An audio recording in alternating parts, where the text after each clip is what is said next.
സ്വർഗസ്ഥ പിതാവേ, വീണ്ടും ഞങ്ങൾ തിരുസന്നിധിയിലേക്ക് അടുത്തു വരുന്നു. ഞങ്ങൾക്കൊരു പ്രാവശ്യം കൂടെ വചനം പരിശോധിക്കുവാനും കൂട്ടായ്മ ആചരിപ്പാനും നിന്നെ പാടി സ്തുതിക്കുവാനും തന്ന ഈ പുതിയ അവസരത്തിന്, പുതിയ ദിവസത്തിനായിട്ട് ഞങ്ങൾ നിനക്ക് നന്ദി പറയുന്നു. നിൻ്റെ സൃഷ്ടിയിൽ ഏറ്റവും പുതിയതായ ഈ ദിവസം കർത്താവ് സർവ്വ സൃഷ്ടികളും നിന്നെ ആരാധിച്ചുകൊണ്ടിരിക്കുമ്പോൾ, സകല ചരാചരങ്ങളും കർത്താവ് നിന്നെ ആരാധിക്കുമ്പോൾ, സ്വർഗത്തിൽ ദൂതന്മാരും മൂപ്പന്മാരും ഒക്കെ കർത്താവെ വീണു വണങ്ങി അങ്ങയെ നമസ്കരിക്കുമ്പോൾ, ഞങ്ങളും കർത്താവെ നിന്നെ ആരാധിക്കുവാൻ, നിൻ്റെ മഹത്വം കാണുവാൻ ഞങ്ങളുടെ ഹൃദയദൃഷ്ടികളെ അവിടുന്ന് പ്രകാശിപ്പിച്ചു തരണമെന്ന് പ്രാർത്ഥിക്കുന്നു. വചനം കർത്താവെ ആത്മാവിനാൽ ഞങ്ങൾക്ക് കർത്താവെ അറിവിനും കർത്താവെ പ്രയോജനത്തിനും ലേണിങ്ങിനും ഒക്കെ കാരണമായി തീരുവാൻ തക്കവണ്ണം പരിശുദ്ധാത്മാവ് വചനത്തിന് മേൽ വ്യാപരിച്ച് ഞങ്ങളെ ജീവിപ്പിക്കണമെന്ന് അപേക്ഷിക്കുന്നു. യേശുവിൻ്റെ നാമത്തിൽ തന്നെ ആമേൻ. ആരാധനയാണ് ഈ ദിവസങ്ങളിൽ നമ്മൾ ഈ ക്ലാസ്സുകളിൽ പഠിച്ചുകൊണ്ടിരിക്കുന്നത്. ആരാധന എന്ന് പറയുന്നത് പ്രാർത്ഥനയുടെ ഒരു പ്രധാന ഘടകമാണ്. പ്രാർത്ഥനയും ആരാധനയും തമ്മിൽ വ്യത്യാസമുണ്ട് എന്ന് പല ആവർത്തി ഇതിനോടകം ഞാൻ പറഞ്ഞത് നിങ്ങളുടെ ഹൃദയത്തിൽ ഇരുമ്പെഴുത്താണി കൊണ്ട് എഴുതുന്നത് പോലെ കയറിയിട്ടുണ്ടാകും എന്ന് ഞാൻ കരുതുകയാണ്. പ്രാർത്ഥനയിൽ നാം ദൈവത്തോട് നമ്മളുടെ ആവശ്യങ്ങളാണ് പറയുന്നത്. സ്തോത്രം അർപ്പിക്കുമ്പോൾ ദൈവം നമുക്ക് ചെയ്ത നന്മകൾക്ക്, നമുക്ക് ദൈവത്തിൽ നിന്ന് ലഭിച്ച കാര്യങ്ങൾക്ക് ദൈവത്തോട് നന്ദി പറയുകയാണ് ചെയ്യുന്നത്. ഇൻ്റർസെഷൻ അല്ലെങ്കിൽ പക്ഷവാദം ചെയ്യുമ്പോൾ നാം ഒരാളുടെ പക്ഷം പിടിച്ച് ദൈവത്തോട് അയാൾക്ക് വേണ്ടി വാദിക്കുകയാണ് ചെയ്യുന്നത്. എന്നാൽ ആരാധിക്കുമ്പോൾ എന്താണ് നമ്മൾ ചെയ്യുന്നത്, എന്താണ് നാം ചെയ്യേണ്ടത് എന്ന് ചോദിച്ചാൽ, ക്ലാസ്സുകളിൽ നേരത്തെ ഞാൻ പറഞ്ഞ കാര്യങ്ങൾ നിങ്ങൾ ഓർക്കുന്നുണ്ടെങ്കിൽ, we are full of him. നാം അവനോട് അവൻ ആരാണെന്ന് പറയുകയാണ്, ദൈവത്തോട് ദൈവം ആരാണെന്ന് പറയുകയാണ്. ദൈവത്തോട് ദൈവം ആരാണെന്ന് പറയണമെന്നുണ്ടെങ്കിൽ ദൈവം ആരാണെന്ന് അനുഭവിച്ച ഒരു അറിവ് നമുക്ക് ആവശ്യമാണ്. ദൈവത്തെ രുചിച്ചറിഞ്ഞെങ്കിൽ മാത്രമേ, അനുഭവിച്ചറിഞ്ഞെങ്കിൽ മാത്രമേ, ദൈവത്തെക്കുറിച്ചുള്ളൊരു ഉൾക്കാഴ്ച നമ്മുടെ ഉള്ളിൽ വന്നിട്ടുണ്ടെങ്കിൽ മാത്രമേ ദൈവം ആരാണെന്ന് ദൈവത്തോട്, അല്ലാത്തവർക്കൊന്നും പറയാനുണ്ടാകുകയില്ല. അപ്പം പ്രാർത്ഥിക്കാമെന്ന് പറഞ്ഞാൽ ഒരുപാട് കാര്യങ്ങൾ നമുക്ക്, കാരണം അതിനൊരു അവസരം നമ്മൾ നോക്കിയിരിക്കുകയാണ്. എന്തെല്ലാം കാര്യങ്ങൾ ദൈവത്തോട് പറയാനായിട്ടാണ് നമ്മൾ വ്യഗ്രതപ്പെട്ടിരിക്കുന്നത്. തീർച്ചയായിട്ടും there are so many things that we would like to tell him. എന്നാൽ നമ്മൾ ആരാധിക്കുക എന്ന് പറഞ്ഞാൽ പെട്ടെന്ന് ആരാധന പ്രാർത്ഥനയിലേക്ക് മാറിപ്പോകുന്നത് എന്തുകൊണ്ടാണെന്ന് ചോദിച്ചാൽ, പ്രത്യേകിച്ച് ഒന്നും ദൈവത്തോട് ദൈവത്തെക്കുറിച്ച് നമുക്ക് പറയാൻ ഇല്ല എന്നൊരു യാഥാർത്ഥ്യം അവശേഷിക്കുന്നത് കൊണ്ടാണ്. അത് ദൈവത്തെക്കുറിച്ചുള്ള അറിവിൻ്റെ രാഹിത്യത്തെയാണ് കാണിക്കുന്നത്. ഞാൻ പറയുന്നത് നിങ്ങൾ ഗ്രഹിക്കുന്നെന്ന് കരുതുന്നു. അതുകൊണ്ടാണ് മോശയും പൗലോസും ഒക്കെ, ഞാൻ പഴയ നിയമത്തിൽ നിന്നും പുതിയ നിയമത്തിൽ നിന്നും ഒരാളുകളെ മാത്രം കാണിക്കുകയാണ് പറഞ്ഞത്, ഞങ്ങൾക്ക് നിന്നെ ഇനിയും അറിയണം, അറിഞ്ഞത് പോരാ ഇനിയും അറിയണം. അറിയുമ്പോഴാണ് ആരാധിക്കാനായിട്ട് കഴിയുന്നത്. അറിയാത്തൊരു ദൈവത്തെ ആരാധിക്കാനായിട്ടൊക്കെയല്ല. അതുകൊണ്ട് ദൈവത്തെ അടുത്തറിയുമ്പോഴാണ്, യഹോവ നല്ലവനെന്ന് രുചിച്ചറിയുകയും അവനെ ശരണം പ്രാപിക്കുന്ന പുരുഷൻ ഭാഗ്യവാൻ. അപ്പോൾ ദൈവത്തെ എന്തുമാത്രം യേശുക്രിസ്തു തന്നെ തൻ്റെ മഹാപുരോഹിത പ്രാർത്ഥനയിൽ, അതായത് യോഹന്നാൻ 17-ാം അധ്യായത്തിൽ പറഞ്ഞു, ഏക സത്യദൈവമായ നിന്നെയും നീ അയച്ചിരിക്കുന്ന യേശുക്രിസ്തുവിനെയും അറിയുന്നത് തന്നെ നിത്യജീവൻ. അപ്പോൾ നിത്യജീവനിലേക്ക് വന്ന ആളുകൾ പിതാവായ ദൈവത്തെ അറിയണം, പുത്രനായ യേശുവിനെ അറിയണം, പരിശുദ്ധാത്മാവ് നമ്മുടെ ഉള്ളിൽ വ്യാപരിച്ചത് അറിയണം. ഈ അറിവ് നമ്മുടെ ഉള്ളിൽ ഉണ്ടാകുമ്പോഴാണ് നമുക്ക് ദൈവത്തോട് എന്തെങ്കിലും പറയാനായിട്ട് ഉണ്ടാകുന്നത്. അല്ലാതെ എന്താണ് ഇത്ര ദൈവത്തോട് പറയാൻ എന്ന് പലരും അത്ഭുതപ്പെടുന്നുണ്ടെന്ന് എനിക്ക് അറിയാം. ദൈവത്തിന് മുമ്പിൽ ചെന്ന് ദൈവത്തെക്കുറിച്ച് ദൈവത്തോട് എന്ത് പറയാനാ? എല്ലാം ദൈവത്തിന് അറിയാമല്ലോ, പിന്നെ നമ്മൾ പറഞ്ഞിട്ടിനി എന്താ? നമ്മൾ പറയുന്നത് എന്താണെന്ന് വെച്ചാൽ, ദൈവത്തെക്കുറിച്ച് എനിക്കെന്ത് മനസ്സിലായി, ദൈവം ആരാണെന്ന് ഞാൻ കരുതുന്നു, എനിക്ക് എന്തുമാത്രം ഉൾക്കാഴ്ച ഉണ്ടായി എന്നുള്ള കാര്യമാണ് നാം അങ്ങോട്ട് പറയുന്നത്. അപ്പോൾ ഒന്നും പറയാനില്ല, പറയുന്നത് പെട്ടെന്ന് വറ്റിപ്പോകുന്നു എന്ന് തോന്നുന്നെങ്കിൽ ഞാൻ നേരത്തെ നിങ്ങളോട് പറഞ്ഞ കാര്യം ഓർപ്പിക്കുകയാണ്.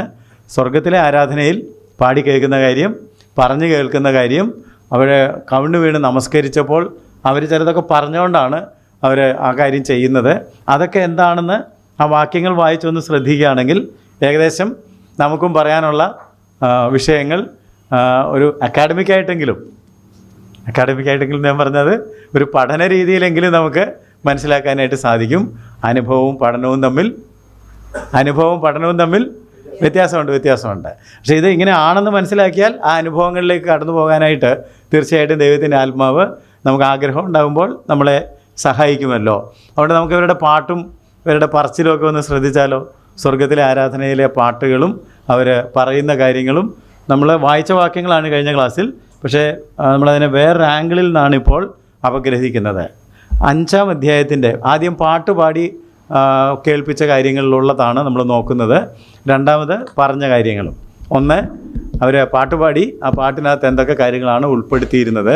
ഞാൻ കഴിഞ്ഞ ക്ലാസ്സിലും മറ്റ് പല ക്ലാസ്സുകളിലും പല പാട്ടുകളും ശരിയല്ലെന്നും ആരാധനയ്ക്ക് ഉപയോഗിക്കുന്ന ഗാനങ്ങൾ നമ്മൾ തിരുത്തണമെന്നും ഒക്കെ സൂചിപ്പിച്ചത് നിങ്ങൾ കേട്ട് കാണുമെന്ന് ഞാൻ കരുതുകയാണ്.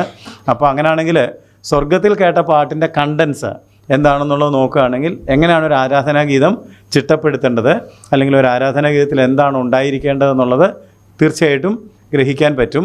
കാരണം അവിടെ ദൈവത്തിൻ്റെ സന്നിധിയിൽ സിംഹാസനത്തിൻ്റെ മുമ്പിൽ തെറ്റായൊരു പാട്ട്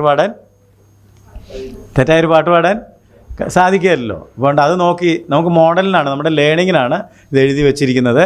അതുകൊണ്ട് നമുക്ക് വായിക്കാം 5-ാം അധ്യായത്തിൻ്റെ 9-10 വാക്യങ്ങൾ. പുസ്തകം വാങ്ങുവാനും അതിൻ്റെ മുദ്ര പൊട്ടിക്കുവാനും നീ യോഗ്യൻ. നീ അറുക്കപ്പെട്ടു. നിന്റെ രക്തം കൊണ്ട് സർവ്വഗോത്രത്തിലും ഭാഷയിലും വംശത്തിലും ജാതിയിലും നിന്നുള്ളവരെ ദൈവത്തിനായി വിലയ്ക്ക് വാങ്ങി. ഞങ്ങളുടെ ദൈവത്തിന് അവരെ രാജ്യവും പുരോഹിതന്മാരുമാക്കി വെച്ചു.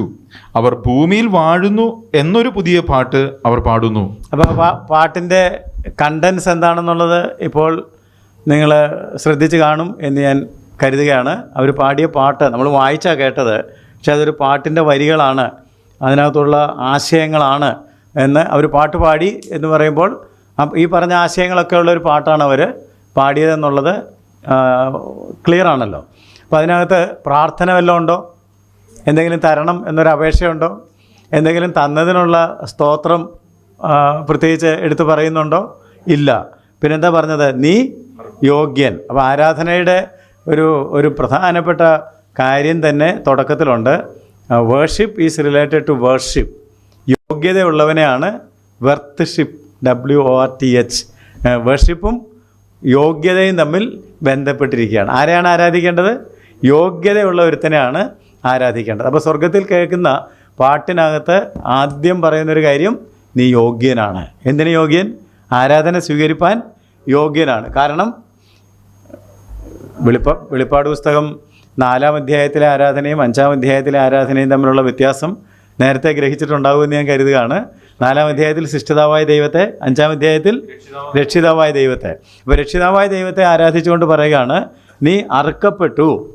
നിൻ്റെ രക്തം കൊണ്ട് സർവ ഗോത്രത്തിലും ഭാഷയിലും വംശത്തിലും ജാതിയിലും നിന്നുള്ളവരെ ദൈവത്തിനായി വിലയ്ക്ക് വാങ്ങി. You did A wonderful work. അതിനകത്ത് പ്രാർത്ഥനയില്ല, അതിനകത്ത് നന്ദിയില്ല. ദൈവം ചെയ്ത ഒരു അത്ഭുത പ്രവൃത്തി അവിടെ വെളിപ്പെടുത്തുക ചെയ്യുന്നത്. അതിൻ്റെ മുകളിലോട്ടും കൂടെ നിങ്ങൾ അധ്യായം വായിക്കുകയാണെങ്കിൽ, ഒരു പുസ്തകം വാങ്ങാൻ അതിൻ്റെ മുദ്ര പൊട്ടിപ്പാൻ ആരാണ് യോഗ്യൻ? ആരെയും കണ്ടില്ല. അപ്പോഴാണ് യോഹന്നാൻ കരഞ്ഞു. പക്ഷേ അപ്പോൾ ഒരു ശബ്ദം അവിടെ കേൾക്കുക ചെയ്യുന്നത്, കരയേണ്ട, യഹൂദ ഗോത്രത്തിൻ്റെ ദാവീദിൻ്റെ വേരുമായവൻ പുസ്തകം വാങ്ങുവാനും അതിൻ്റെ മുദ്ര. അതിൻ്റെ അർത്ഥം രക്ഷണ്യ വേലയോടുള്ള ബന്ധത്തിൽ നമ്മെ വിടുവിക്കുവാൻ പ്രാപ്തിയുള്ളത് ഒരൊറ്റയാൾ മാത്രമേ ഉള്ളൂ, അത് കർത്താവായ യേശു ക്രിസ്തുവാണ്. അതുകൊണ്ടാണ് പറഞ്ഞത്, നീ യോഗ്യൻ. നീ അങ്ങനെ ഒരു വർക്ക് ചെയ്തതുകൊണ്ട് രക്ഷിതാവായി നമ്മെ എല്ലാ ഗോത്രത്തിൽ നിന്നും ഭാഷയിൽ നിന്നും വംശത്തിൽ നിന്നും ജാതിയിൽ നിന്നും ഒക്കെ വിലയ്ക്ക് വാങ്ങിയതുകൊണ്ട്, ദൈവത്തിനായിട്ട് വാങ്ങിയതുകൊണ്ട് അവരിപ്പോൾ എന്ത് ചെയ്യുന്നെന്നും പറഞ്ഞു. ഈ വാങ്ങിയ ആളുകൾ എന്ത് ചെയ്യുന്നു? സെക്കൻഡ് പാർട്ടിൽ എന്താ പറഞ്ഞത്? ഞങ്ങളുടെ ദൈവത്തിന് അവരെ രാജ്യവും പുരോഹിതന്മാരുമാക്കി വെച്ചു. അവരെ രാജാക്കന്മാരും, രാജ്യം എന്ന് പറഞ്ഞാൽ രാജാക്കന്മാരും പുരോഹിതന്മാരും ആക്കി വെച്ചു. അവർ ഭൂമിയിൽ വാഴുന്നു. അവർ ഭൂമിയിൽ വാഴുന്നു. സ്വർഗത്തിൽ ദൈവം വാഴുന്നു, ഭൂമിയിൽ ദൈവത്തിൻ്റെ വീണ്ടെടുക്കപ്പെട്ട ജനം വാഴുന്നു. പക്ഷെ എനിക്ക് തോന്നുന്നത് ഇത് പറയാൻ നമുക്ക് പറ്റാത്തത് എന്തുകൊണ്ടാണെന്ന് ചോദിച്ചാൽ, ഈ വിശ്വാസികളെന്ന് പറയുന്നവരുടെ മേൽ ജീവിത സാഹചര്യങ്ങൾ വാണുകൊണ്ടിരിക്കുകയാണ്, അല്ലേ? നമ്മളതിനെ വാഴുകയല്ല, അത് നമ്മളെ കയറി വാണുകൊണ്ട്. നമ്മുടെ മേൽ രോഗം വാഴുന്നു, നമ്മുടെ മേൽ നിരാശ വാഴുന്നു, നമ്മുടെ മേൽ കടം വാഴുന്നു. അപ്പോൾ നമ്മൾ ആരാധിച്ചിട്ട് പറയുകയാണ്, ആരാധിക്കുമ്പോൾ വിടുതൽ, കടത്തിൽ നിന്ന് വിടുതൽ, രോഗത്തിൽ നിന്ന് പക്ഷേ ഇവിടെ പാടിയ പാട്ടിനകത്ത് പറഞ്ഞത് ഇവരെല്ലാം ഏതാണ്ടൊക്കെ പ്രശ്നത്തിലാണെന്നല്ല, അവർ ഭൂമിയിൽ വാഴുന്നു, ദൈവം വാഴുന്നു. സുവിശേഷം തന്നെ നമ്മളോട് പറയുന്ന കാര്യം എന്താണെന്ന് ചോദിച്ചാൽ, നമ്മുടെ ദൈവം വാഴുന്നു. നിങ്ങൾ യെശയ്യാ പ്രവാചകത്തിൽ പുസ്തകത്തിൽ നന്മ ചെയ്യുന്നവരുടെ, സുവിശേഷം ഘോഷിക്കുന്നവരുടെ കാൽ എത്ര മനോഹരം എന്നുള്ള ഭാഗം വായിക്കുകയാണെങ്കിൽ, അവർ ഘോഷിക്കുന്ന കാര്യം നന്മയെ പ്രസിദ്ധമാക്കുന്നു, സമാധാനത്തെ ഘോഷിക്കുന്നു. നമ്മുടെ ദൈവം സ്വർഗത്തിൽ വാഴുന്നു, നമ്മുടെ ദൈവം വാഴുന്നു എന്നുള്ള കാര്യം. അവൻ വാഴുന്നത് കൊണ്ട് നമ്മളും വാഴുന്നു. താൻ വാഴുകയാൽ അവൻ വാഴുന്നത് കൊണ്ട് നമുക്കൊരാകുലത്തിൻ്റെ ആവശ്യമില്ല. നമ്മളും ഭൂമിയിൽ വാഴുന്നവരാണ്. നമ്മുടെ മേലൊന്നും വാഴാനായിട്ട് ദൈവം ഉദ്ദേശിച്ചിട്ടില്ല. നമ്മളങ്ങനെ തല കുനിച്ചു കൊടുത്തത് പാപം ചെയ്തപ്പോഴാണ്, പിശാച് നമ്മെ പരാജയപ്പെടുത്തിയപ്പോഴാണ്. സൃഷ്ടിച്ചപ്പോൾ ദൈവം നമുക്ക് തന്ന പദവി എന്തായിരുന്നു? എല്ലാറ്റിനെയും അടക്കി വാഴുകയുന്നു. അപ്പോൾ ആ ലെവലിലേക്ക് രക്ഷിക്കപ്പെട്ട ആളുകൾ, വീണ്ടെടുക്കപ്പെട്ട ആളുകൾ വന്നതായിട്ടാണ് സ്വർഗത്തിൽ ഗാനം ആലപിക്കുന്ന ആളുകൾ കാണുന്നത്. അതിൻ്റെ സന്തോഷമാണ്. ദൈവത്തോട് പറയുകയാണ്, ഇതിൻ്റെ കാരണം നീയാണിങ്ങനെ ചെയ്തത്, നീ അറുക്കപ്പെട്ട, ഇറ്റ്സ് യുവർ വർക്ക്, ഇത് നിൻ്റെ വർക്കാണ് എന്ന് കണ്ട് അതിന് പ്രത്യേകിച്ച് നന്ദി, അപേക്ഷ, കൂടുതൽ എന്തെങ്കിലും ചെയ്യണം ഉണ്ടോ? അല്ല, അതിനകത്ത് അങ്ങനെ എന്തെങ്കിലും ഉണ്ടോ? കൂടുതൽ ചില കാര്യങ്ങൾ ഇപ്പോൾ ഞാൻ പറഞ്ഞതുപോലെ, ദൈവമേ അവിടെ കുറച്ച് പേര് കടത്തിൻ്റെ അടിയിലാണല്ലോ, കുറച്ച് പേര് പ്രശ്നങ്ങളുടെ അടിയിലാണല്ലോ, അവരെ ഒന്ന് ഉദ്ധരിക്കണമേ എന്നൊരു പ്രാർത്ഥനയുണ്ടോ? അപ്പോൾ അതിനകത്ത് വേറൊരു സൂചന കിടപ്പുണ്ട്. ഇതിൻ്റെയൊക്കെ അടിയിൽ കിടക്കുന്നവർ ഇതുവരെ വീണ്ടെടുക്കപ്പെട്ടിട്ടുമില്ല, യഥാർത്ഥമായിട്ടുള്ള ആരാധനയുടെ അനുഭവത്തിലേക്ക്. നിങ്ങളോട് ക്ഷമിക്കണം, എനിക്കുള്ളതേ പറയാൻ പറ്റുള്ളൂ, എത്തിയിട്ടും ഇല്ല എന്നാണ് അത് സൂചിപ്പിക്കുന്നത്.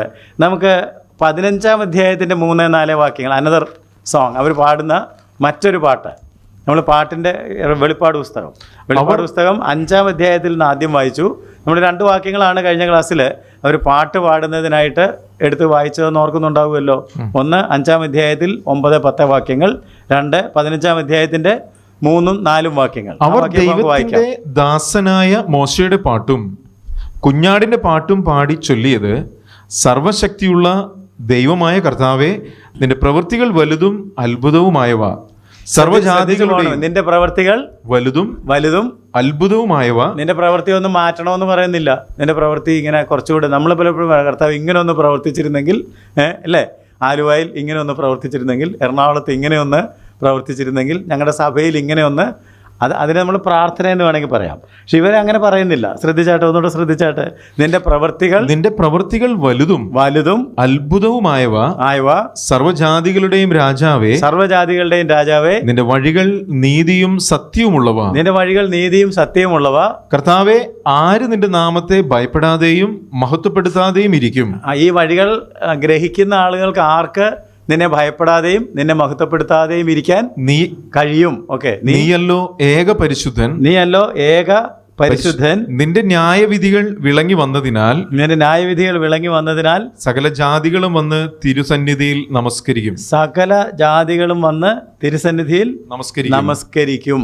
അപ്പോൾ ആ വാക്യങ്ങൾ നമ്മൾ ശ്രദ്ധിക്കുകയാണെന്നുണ്ടെങ്കിൽ അവിടെയും നമ്മൾ അപേക്ഷകളോ നന്ദിയോ ഒന്നും പറയുന്നതായിട്ട് കാണുന്നില്ല. നിങ്ങൾ ശ്രദ്ധിച്ചിരുന്നോ?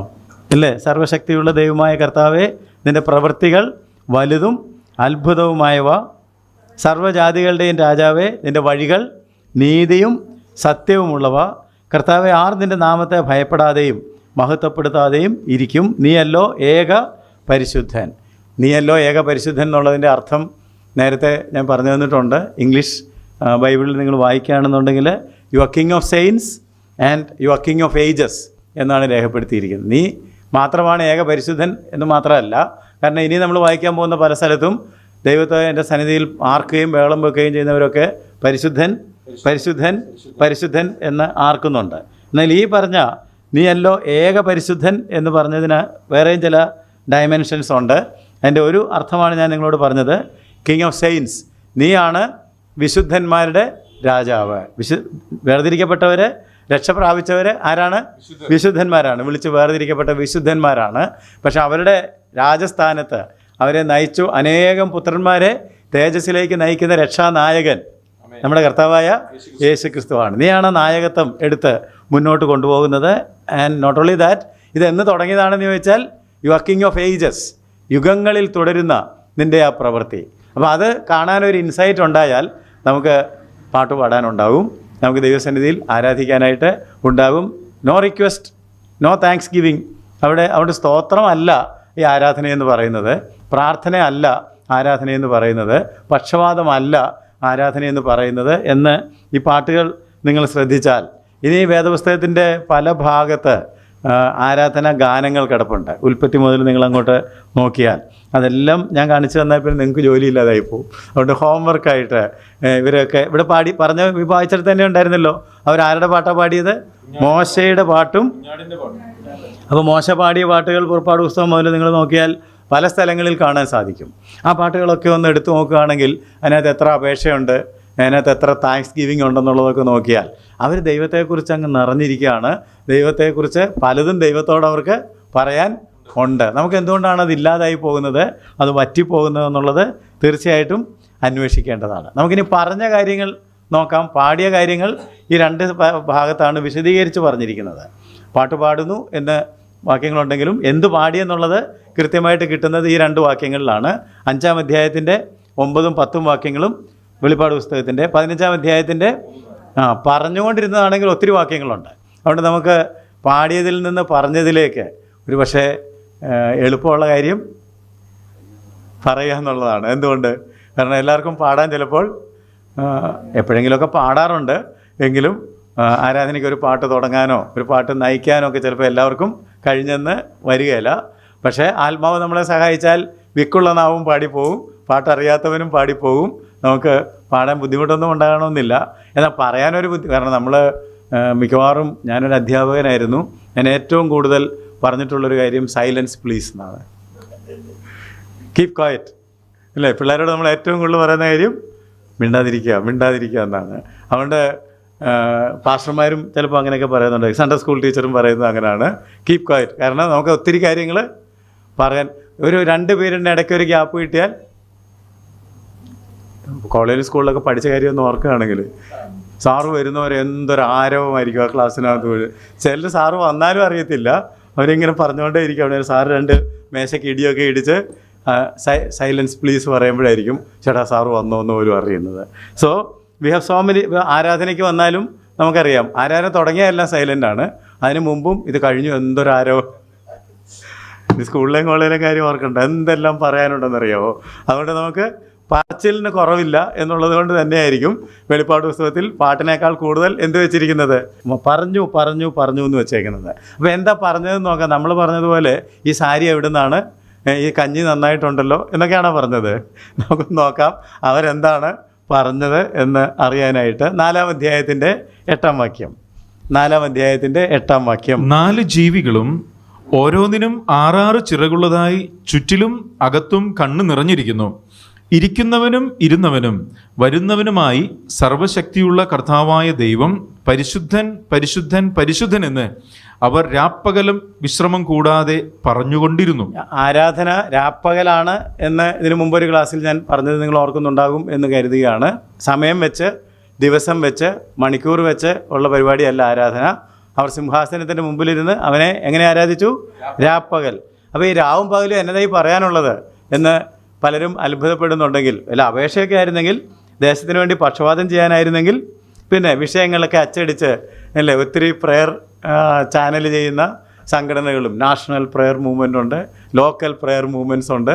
അതുകൊണ്ട് ഈ പ്രെയർ മൂവ്മെൻറ്റ്സിലൊക്കെ നമുക്ക് നോക്കിയാൽ എന്തെല്ലാം വിഷയങ്ങളാണ് അവർ ഇൻവെൻറ്റ് ചെയ്ത് നമ്മളെ കൊണ്ട് പ്രാർത്ഥിപ്പിക്കാനായിട്ട് പ്രേരിപ്പിക്കുന്നതെന്നറിയാവോ? അത് തന്നെ പരിശോധിക്കേണ്ടതാണെന്ന് ആത്മാർത്ഥമായിട്ടുള്ള അഭിപ്രായക്കാരനാണ് ഞാൻ. അപ്പോൾ അതെൻ്റെ വിഷയം അല്ലാത്തതുകൊണ്ട് ഞാൻ അതിലേക്ക് പോകുന്നില്ല. എന്നാൽ ഇവർ രാപ്പകൽ ഇങ്ങനെ അപേക്ഷകൾ പറഞ്ഞുകൊണ്ടിരിക്കുകയല്ല ചെയ്യുന്നത്. അവരെന്താ പറഞ്ഞത്? ഇരിക്കുന്നവൻ, ഇരുന്നവൻ, വരുന്നവൻ, സർവശക്തിയുള്ള കർത്താവായ ദൈവം പരിശുദ്ധൻ പരിശുദ്ധൻ പരിശുദ്ധൻ. ഇത് പറഞ്ഞിട്ട് അവർക്ക് ദൈവത്തിൻ്റെ 2-3 ക്വാളിറ്റീസ് അവിടെ ഉണ്ടായിരുന്നു. Who was, who is and who will be. അങ്ങനെ ഒരാളെ മാത്രമേ അവർക്ക് കാണാൻ കഴിയുന്നുള്ളൂ. ഇരുന്നവൻ, ഇരിക്കുന്നവൻ, വരുന്നവൻ, സർവശക്തിയുള്ളവൻ, ഓൾമൈറ്റി, ഓംനിപൊട്ടൻറ്റ്.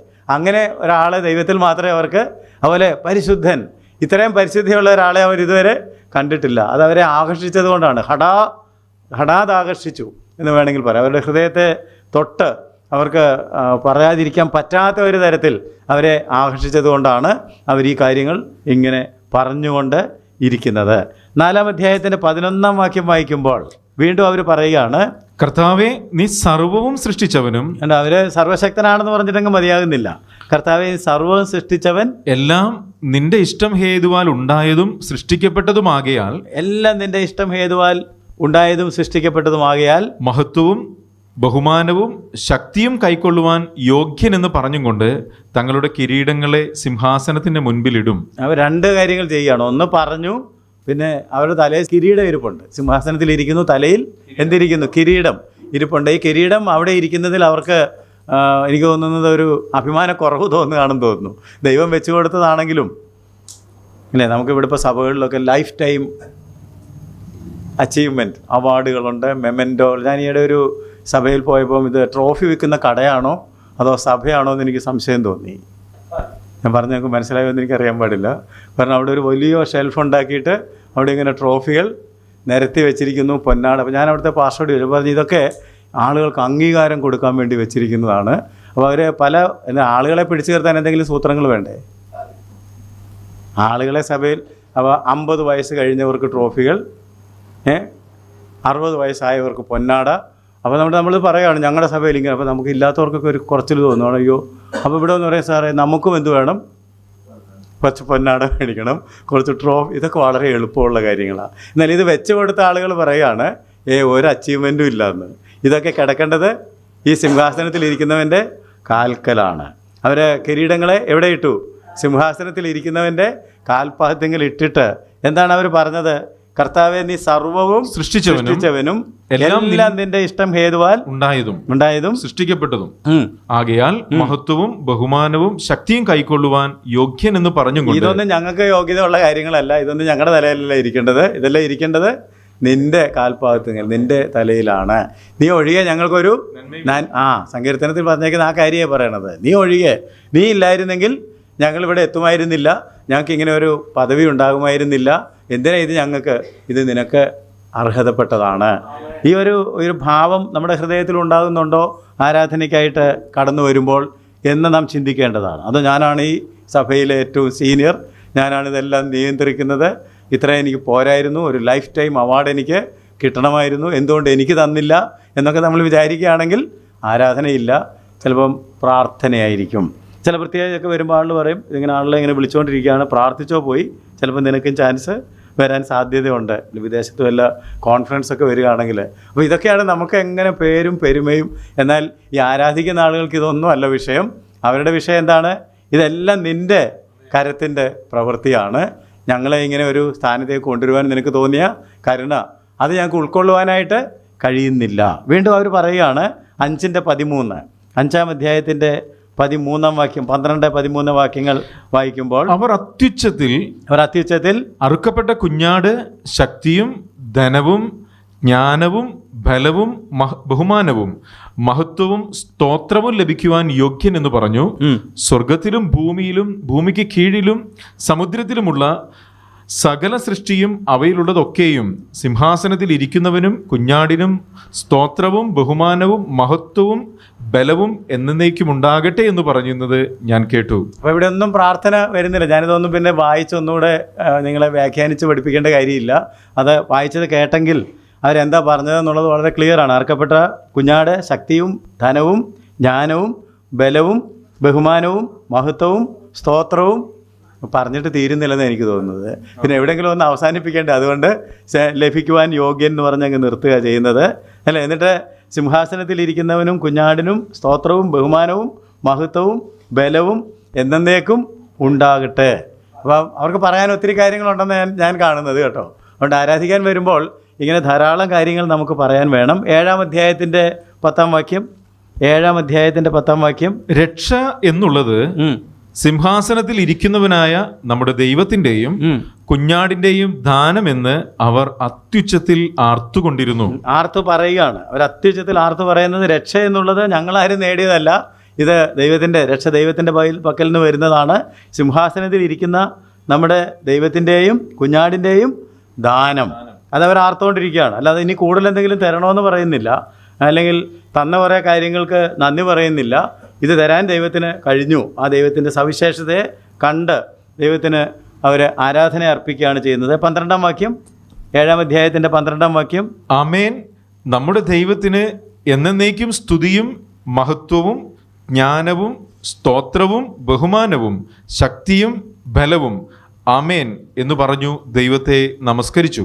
അവർക്ക് എന്തെങ്കിലും ആശയദാരിദ്ര്യമോ അല്ലെങ്കിൽ പറയാൻ വാക്കുകൾ ഇല്ലാതെ വരുന്നതുമായിട്ടുള്ളൊരവസ്ഥയുണ്ടോ? ഇല്ല.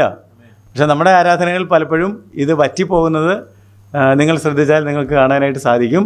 പ്രാർത്ഥിക്കാമെന്ന് പറഞ്ഞാൽ ഒത്തിരി കാര്യങ്ങൾ ഇപ്പോൾ പറയാൻ കാണും. But when it comes to worship, പലപ്പോഴും ആളുകൾക്ക് പ്രത്യേകിച്ച് വാക്കുകൾ വറ്റിപ്പോകുന്നു, ഒന്നും പറയാനായിട്ടില്ലെന്ന് തോന്നുന്നു.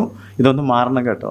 അതുകൊണ്ട് ഈ കാര്യങ്ങളൊക്കെ ഇത് കാണാൻ പഠിച്ചാലും കുഴപ്പമില്ലെന്ന് എനിക്ക് തോന്നുന്നു. കുറേ നാളത്തേക്ക് ഇത് കാണാൻ പഠിച്ചാൽ തന്നെ ഇതങ്ങോട്ട് ഹൃദയത്തിലേക്ക് ഇറങ്ങുവാൻ ഇടയായി തീരും. 7:12 പറഞ്ഞു, നമ്മുടെ ദൈവത്തിന് എന്നേക്കും സ്തുതിയും മഹത്വവും ജ്ഞാനവും സ്തോത്രവും ബഹുമാനവും ശക്തിയും ബലവും ആമേൻ. കണ്ടോ, അത് പറഞ്ഞിട്ടും അങ്ങോട്ട് തീരുന്നില്ല. അത്ര അധികം കാര്യങ്ങൾ അവരുടെ വായിൽ നിറഞ്ഞിരിക്കുകയാണ്. 14-ാം അധ്യായത്തിൻ്റെ 2-ാം വാക്യം, 14-ാം അധ്യായത്തിൻ്റെ 2-ാം വാക്യം. അടുത്തതായിട്ട് അവർ പെരുവെള്ളത്തിന്റെ ഇരച്ചിൽ പോലെയും വലിയൊരു ഇടിമുഴക്കം പോലെയും സ്വർഗത്തിൽ നിന്ന് ഒരു ഘോഷം കേട്ടു. ഞാൻ കേട്ട ഘോഷം വൈണികമാർ വീണമീട്ടുന്നത് പോലെ ആയിരുന്നു. അവർ സിംഹാസനത്തിനും 4 ജീവികൾക്കും മൂപ്പന്മാർക്കും മുൻപാകെ ഒരു പുതിയ പാട്ടുപാടി. ഭൂമിയിൽ നിന്ന് വിലയ്ക്ക് വാങ്ങിയിരുന്ന 144,000 പേർക്കല്ലാതെ ആർക്കും ആ പാട്ട് പാടുവാൻ കഴിഞ്ഞില്ല. 7-ാം വാക്യം. ദൈവത്തെ ഭയപ്പെട്ട് അവന് മഹത്വം കൊടുക്കുവിൻ, അവൻ്റെ ന്യായവിധിയുടെ നാഴിക വന്നിരിക്കുന്നു. ആകാശവും ഭൂമിയും സമുദ്രവും നീരുറവകളും ഉണ്ടാക്കിയവനെ നമസ്കരിക്കുവിനെന്ന് അവൻ അത്യുച്ചത്തിൽ പറഞ്ഞുകൊണ്ടിരുന്നു. അത് ആരാധനയുടെ ഭാഗത്തു നിന്നൊരു സന്ദേശം കൂടി ഭൂമിയിലുള്ളവർക്ക് നൽകുക ചെയ്യുന്നത്. 19-ാം അധ്യായത്തിൻ്റെ 1-ാം വാക്യം വായിച്ചാൽ, തുടർന്ന് 19-ന്റെ 1 വായിച്ചാൽ, അനന്തരം ഞാൻ സ്വർഗത്തിൽ വലിയൊരു പുരുഷാരത്തിൻ്റെ മഹാഘോഷം പോലെ കേട്ടത്, ഹല്ലേലൂയ, രക്ഷയും മഹത്വവും ശക്തിയും നമ്മുടെ ദൈവത്തിനുള്ളത്. താഴോട്ട് 6-ാം വാക്യം വായിക്കാം. 6-ാം വാക്യം. അപ്പോൾ വലിയ പുരുഷാരത്തിന്റെ ഘോഷം പോലെയും പെരുവെള്ളത്തിന്റെ ഇരച്ചിൽ പോലെയും തകർത്ത ഇടിമുഴക്കം പോലെയും ഞാൻ കേട്ടത്, ഹല്ലേലൂയ, സർവശക്തിയുള്ള നമ്മുടെ ദൈവമായ കർത്താവ് രാജ്യത്വം ഏറ്റിരിക്കുന്നു. 7-ാം വാക്യം. കുഞ്ഞാടിന്റെ നാം സന്തോഷിച്ച് ഉല്ലസിച്ച് അവന് മഹത്വം കൊടുക്കുക. കുഞ്ഞാടിന്റെ കല്യാണം വന്നുവല്ലോ, അവന്റെ കാന്തയും തന്നെത്താൻ ഒരുക്കിയിരിക്കുന്നു. അപ്പോൾ ഈ വാക്യങ്ങൾ ഒക്കെയാണ് അവർ പറഞ്ഞതായിട്ട് രേഖപ്പെടുത്തിയിരിക്കുന്നത്. ഈ പറഞ്ഞതായിട്ട് രേഖപ്പെടുത്തിയിരിക്കുന്ന വാക്യങ്ങൾക്കകത്തും ധാരാളം കാര്യങ്ങൾ നമുക്ക് ലേൺ ചെയ്യാനായിട്ടുണ്ട്. അവരൊന്നും ചോദിക്കുന്നില്ല കേട്ടോ, അവരൊന്നും യാചിക്കുന്നില്ല. ദൈവസന്നിധിയിലാണ്, സിംഹാസനത്തിൻ്റെ മുമ്പിലാണ് ഇരിക്കുന്നത്. പക്ഷേ എന്തെങ്കിലും തരണം എന്ന് ദൈവത്തോട് പറയുക അല്ല ചെയ്യുന്നത്. ദൈവം ആരാണെന്ന് ദൈവത്തോട് പറയുന്നു. അത് പറഞ്ഞിട്ട് അവർക്ക് മതിയാകുന്നില്ല. രാപ്പകൽ വിശ്രമം കൂടാതെ അവർ പറഞ്ഞുകൊണ്ടിരിക്കുന്നു. 3-ാമതായിട്ട് അവർ ചെയ്യുന്ന കാര്യം വീണ് വണങ്ങി നമസ്കരിച്ചു എന്നുള്ള കാര്യമാണ്. ആ കൂട്ടത്തിലും ചില കാര്യങ്ങൾ അവർ പറയുന്നുമൊക്കെ ഉണ്ട്. അതും നമുക്കൊന്ന് ശ്രദ്ധിക്കുന്നത് നല്ലതാണ്. 4-ാം അധ്യായത്തിൻ്റെ 10-ാം വാക്യം. 24 മൂപ്പന്മാർ 24 മൂപ്പന്മാരും സിംഹാസനത്തിൽ ഇരിക്കുന്നവന്റെ മുൻപിൽ വീണ് എന്നേക്കും ജീവിച്ചിരിക്കുന്നവനെ നമസ്കരിച്ചു. എന്നേക്കും ജീവിച്ചിരിക്കുന്നവനെ നമസ്കരിച്ചു. 5-8 4 ജീവികളും 24 മൂപ്പന്മാരും ഓരോരുത്തൻ വീണയും വിശുദ്ധന്മാരുടെ പ്രാർത്ഥന എന്ന ധൂപവർഗം നിറഞ്ഞ പൊൻകലശവും പിടിച്ചുകൊണ്ട് കുഞ്ഞാടിന്റെ മുൻപാകെ വീണു. എന്നേക്കും ജീവിച്ചിരിക്കുന്നവനെ നമസ്കരിച്ചു, കുഞ്ഞാടിന്റെ മുമ്പാകെ വീണു എന്നൊക്കെ പറയുമ്പോൾ ആരെയാണ് ആരാധിക്കേണ്ടതെന്നുള്ളതിൻ്റെ ക്ലാരിറ്റി വീണ്ടും നമുക്ക് ലഭിക്കുക ചെയ്യുന്നത്. സൃഷ്ടിതാവായ പിതാവായ ദൈവത്തെയും രക്ഷിതാവായ പുത്രനായ ദൈവത്തെ യേശുവിനെയും ആരാധിക്കുന്നതിൻ്റെ ചിത്രമാണ്. 5-14 4 ജീവികളും ആമേൻ എന്ന് പറഞ്ഞ് മൂപ്പന്മാർ വീണ് നമസ്കരിച്ചു. എനിക്ക് തോന്നുന്നു ഇനി വേറെ ഒന്നും പറയാനില്ലെങ്കിൽ മറ്റുള്ളവരൊക്കെ പറയുന്നത് കേൾക്കുമ്പം ആ കൂട്ടത്തിൽ കൂടി ഒരു എൻ്റെ ആമേൻ എന്ന് പറഞ്ഞാൽ എന്താ, അതുപോലെ തന്നെ അങ്ങനെ തന്നെ ഞാനതിനോട് ചേരുന്നു എന്ന് പറഞ്ഞ് ഒരു ആമേൻ പറഞ്ഞ് സ്വർഗത്തിൽ ആരാധിക്കുന്നുണ്ട്. ചിലപ്പോൾ നമ്മളുടെ ആരാധനയും പ്രാർത്ഥനയും കേൾക്കുമ്പോൾ ആളുകൾ ഇവർ ഇടയ്ക്കിടയ്ക്ക് ആമേൻ പ്രാർത്ഥന തീരുന്നതിന് മുമ്പ് തന്നെ ആമേൻ എന്ന് പറയുന്നു, ഗ്ലോറി എന്ന് പറയുന്നു, ഹല്ലേലൂയ എന്ന് പറയുന്നു, സ്തോത്രം എന്ന് പറയുന്നു. ഇതെന്താണെന്ന് സംശയിക്കുന്നുണ്ടെങ്കിൽ ഇതാ സ്വർഗത്തിൽ അങ്ങനെയൊക്കെ നടക്കുന്നുണ്ട്. അവർ ആമേൻ എന്ന് പറഞ്ഞ് മൂപ്പന്മാരൊക്കെ വീണ് നമസ്കരിക്കുകയാണ്. അപ്പോൾ വേറൊരാൾ ചിലപ്പോൾ പറഞ്ഞുകൊണ്ടിരിക്കുമ്പം അത് തന്നെയാണ് ഞാനും പറയാൻ ഉദ്ദേശിച്ചിരുന്നത്, ദൈവം അങ്ങനെയൊക്കെ ആണല്ലോ എന്ന് തോന്നുന്നുണ്ടെങ്കിൽ എനിക്ക് വാക്കുകൾ കിട്ടിയില്ല. പക്ഷേ മറ്റൊരാൾ പറഞ്ഞത് ഞാൻ പറയേണ്ടതായിരുന്നു എന്ന് തോന്നുമ്പോഴാണ് എൻ്റെ ഉള്ളിൽ നിന്ന്, എൻ്റെ വായിൽ നിന്ന് എന്ത് വരുന്നത്, ഒരു ആമേൻ വരുന്നത്. അത് സന്തോഷമുള്ള ഒരു ആമേനും ഒരു ഹല്ലേലൂയയും പറഞ്ഞാട്ടെ എന്ന് പറയുമ്പോൾ ഉണ്ടാകുന്ന കാര്യമല്ല ഞാനീ പറയുന്നത് കേട്ടോ. അല്ലാതെ തന്നെ ദൈവത്തിൻ്റെ ഈ നന്മകളെ കാണുമ്പോൾ, അവൻ്റെ വിശുദ്ധിയെ കാണുമ്പോൾ നാം ഒരു ആമേൻ പറഞ്ഞു പോവുകയാണ്. സ്തോത്രവും ബഹുമാനവും ബലവും ജ്ഞാനവും ഒക്കെ അവൻ്റെ മുമ്പിൽ അർപ്പിച്ചു പോവുകയാണ് ചെയ്യുന്നത്. ഇനി നിങ്ങൾ ബാക്കിയുള്ള വാക്യങ്ങൾ 7-ന്റെ 11, 12, 15, 11-ന്റെ 16, 17 ഒക്കെ വായിക്കുകയാണെങ്കിൽ അവരവിടെ വീണ് നമസ്കരിക്കുകയും പല കാര്യങ്ങൾ ചെയ്യുകയും ചെയ്യുന്നത് നമുക്ക് കാണാം. 11-ന്റെ 17 വായിക്കാം. 11-ന്റെ 17, 11-ാം അധ്യായത്തിൻ്റെ 17-ാം വാക്യം. സർവശക്തിയുള്ള കർത്താവായ ദൈവമേ, ഇരിക്കുന്നവനും ഇരുന്നവനുമായുള്ളവേ, നീ മഹാശക്തി ധരിച്ചു വാഴുകയാൽ ഞങ്ങൾ നിന്നെ സ്തുതിക്കുന്നു. ജാതികൾ നീ മഹാശക്തി ധരിച്ച് വാഴുകയാൽ ഞങ്ങൾ നിന്നെ സ്തുതിക്കുന്നു. 19-ന്റെ 4, 19-ന്റെ 4. 24 മൂപ്പന്മാരും 4 ജീവികളും ആമേൻ ഹല്ലേലൂയ എന്ന് പറഞ്ഞ് സിംഹാസനത്തിൽ ഇരിക്കുന്ന ദൈവത്തെ വീണ് നമസ്കരിച്ചു. അവ ഒരു വാക്കുകൂടെ കിട്ടിയല്ലോ. ഒന്നുകൂടെ വായിച്ചാട്ടോ വാക്യം. 24 മൂപ്പന്മാർ. രണ്ടാമത്തെ വാക്ക് എല്ലാവർക്കും ക്ലിക്ക് ആയില്ലെന്ന് എനിക്ക് തോന്നുന്നു. 24 മൂപ്പന്മാരും 4 ജീവികളും ആമേൻ ആമേൻ ഹല്ലേലൂയ. ഹല്ലേലൂയ. വേറൊന്നും ഇല്ലെങ്കിൽ അത് പറയാമല്ലോ. ഹല്ലേലൂയ.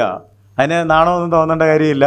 സ്വർഗത്തിൽ വ്യാപകമായിട്ട് ഉപയോഗിക്കുന്ന ഒരു പദമാണ് ഹല്ലേലൂയ. തകർത്ത ഇടി മുഴക്കം പോലെ, പെരുവെള്ളത്തിൻ്റെ ഇരച്ചിൽ പോലെ, അല്ലേ? ഭയങ്കര ഒരു ആട്ടഹാസത്തോടുകൂടി ഇറ്റ്സ് എ നോയ്സി പ്ലേസ് എന്ന് കഴിഞ്ഞ ക്ലാസ്സിൽ ഞാൻ പറഞ്ഞിരുന്നു. അപ്പോൾ വേറെ ഒന്നും പറയാൻ തോന്നുന്നില്ലെങ്കിൽ നമുക്ക് എന്ത് പറയാം? ഹല്ലേലൂയ, ആമേൻ, സ്തോത്രം, ഇതൊക്കെ ദൈവത്തിന് അർപ്പിക്കാവുന്നതാണ്. അങ്ങനെയൊക്കെ സ്വർഗത്തിൽ കേൾക്കുന്നുണ്ട്. ഇനി ഈ വായിച്ച് കേൾപ്പിച്ചത് കൂടാതെ 1-ാം അധ്യായം മുതൽ വെളിപ്പാട് പുസ്തകം നിങ്ങൾ പരിശോധിച്ചാൽ മറ്റനേകം കാര്യങ്ങളും ഈ ആരാധനയ്ക്ക് നമുക്ക് ഉപയോഗിക്കാവുന്ന അല്ലെങ്കിൽ അവിടെ ഉപയോഗിക്കുന്ന കാര്യങ്ങളുണ്ട് എന്ന് ഞാൻ നിങ്ങളുടെ ശ്രദ്ധയിൽ കൊണ്ടുവരുന്നു. വെളിപ്പാട് പുസ്തകം 1-ാം അധ്യായം മുതൽ വായിച്ചാൽ ധാരാളം കാര്യങ്ങൾ, ഞാൻ 1-2 സാമ്പിളായിട്ട് വായിപ്പിക്കാം. എല്ലാ ജോലിയും ഞാൻ എടുക്കേണ്ട, കുറച്ചൊക്കെ നിങ്ങളും വർക്ക് ചെയ്യണമെന്ന് ഇടയ്ക്കിടയ്ക്ക് ഞാൻ പറയാറുണ്ടല്ലോ. 1-ാം അധ്യായത്തിൻ്റെ 4-ാം വാക്യം മുതൽ 6-ാം വാക്യം വരെ വായിച്ചാൽ യോഹന്നാൻ ആസിയയിലെ 7 സഭകൾക്കും എഴുതുന്നത്, ഇരിക്കുന്നവനും ഇരുന്നവനും വരുന്നവനുമായവനിൽ നിന്നും അവന്റെ സിംഹാസനത്തിന് മുമ്പിലുള്ള 7 ആത്മാക്കളുടെ പക്കൽ നിന്നും. അപ്പൊ ആദ്യം തന്നെ ഇപ്പൊ പറഞ്ഞു കഴിഞ്ഞല്ലോ ദൈവത്തെക്കുറിച്ച്. ഒന്നാമത് യോഹന്നാന് കിട്ടിയ ഇൻസൈറ്റ് എന്താണ്? ഇരിക്കുന്നവൻ ഇരുന്നവൻ വരുന്നവൻ. ഇരിക്കുന്നവൻ ഇരുന്നവൻ വരുന്നവൻ. അടുത്ത 4-ഉം 5-ഉം വാക്യങ്ങൾ വായിക്കുമ്പോൾ ഒന്നുകൂടെ അവന്റെ സിംഹാസനത്തിന് മുമ്പിലുള്ള 7 ആത്മാക്കളുടെ പക്കൽ നിന്നും വിശ്വസ്ത സാക്ഷി, മരിച്ചവരിൽ നിന്ന് ആദ്യജാതൻ, ഭൂരാജാക്കന്മാർക്ക് അധിപതി യേശുക്രിസ്തുവിൽ നിന്നും നിങ്ങൾക്ക് കൃപയും സമാധാനവും ഉണ്ടാകട്ടെ. 6-ാം വാക്യം. നമ്മെ സ്നേഹിക്കുന്നവനും, നമ്മെ സ്നേഹിച്ചവനല്ല, നമ്മെ സ്നേഹിക്കുന്നവൻ, നമ്മുടെ പാപം പോക്കി നമ്മെ തന്റെ രക്തത്താൽ വിടുവിച്ച്. ഇതെല്ലാം ദൈവം ചെയ്യുന്ന കാര്യങ്ങളാ. നമ്മെ സ്നേഹിക്കുന്നവൻ തന്റെ രക്തത്താൽ വിടുവിച്ച്, നമ്മുടെ പാപം പോക്കി നമ്മെ തന്റെ രക്തത്താൽ വിടുവിച്ച്, തന്റെ പിതാവായ ദൈവത്തിന് നമ്മെ രാജ്യവും പുരോഹിതന്മാരും ആക്കി തീർത്തവനുമായവന്. 8-ാം വാക്യം.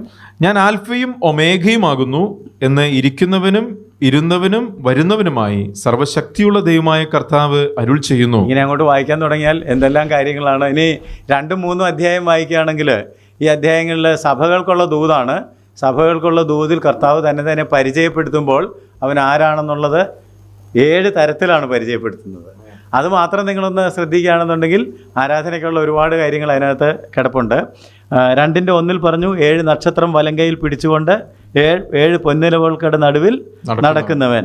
2-ന്റെ 8 രണ്ടാമത്തെ സഭയോട് പറയുകയാണ് മരിച്ചവനായിരുന്നു വീണ്ടും ജീവിക്കുകയും ചെയ്ത ആദ്യനും അന്ത്യനുമായവൻ. 12-ാം വാക്യത്തിലെ 3-ാമത്തെ സഭയോട് മൂർച്ചയേറിയ ഇരുവായ്ത്തല വാൾ ഉള്ളവൻ അരുളി ചെയ്യുന്നത്. 18-ാം വാക്യത്തിൽ അഗ്നിജ്വാലയ്ക്കത്തുള്ള കണ്ണും വെള്ളോട്ടിന് സദൃശ്യമായ കാലുമുള്ള ദൈവപുത്രൻ അരുളി ചെയ്യുന്നത്.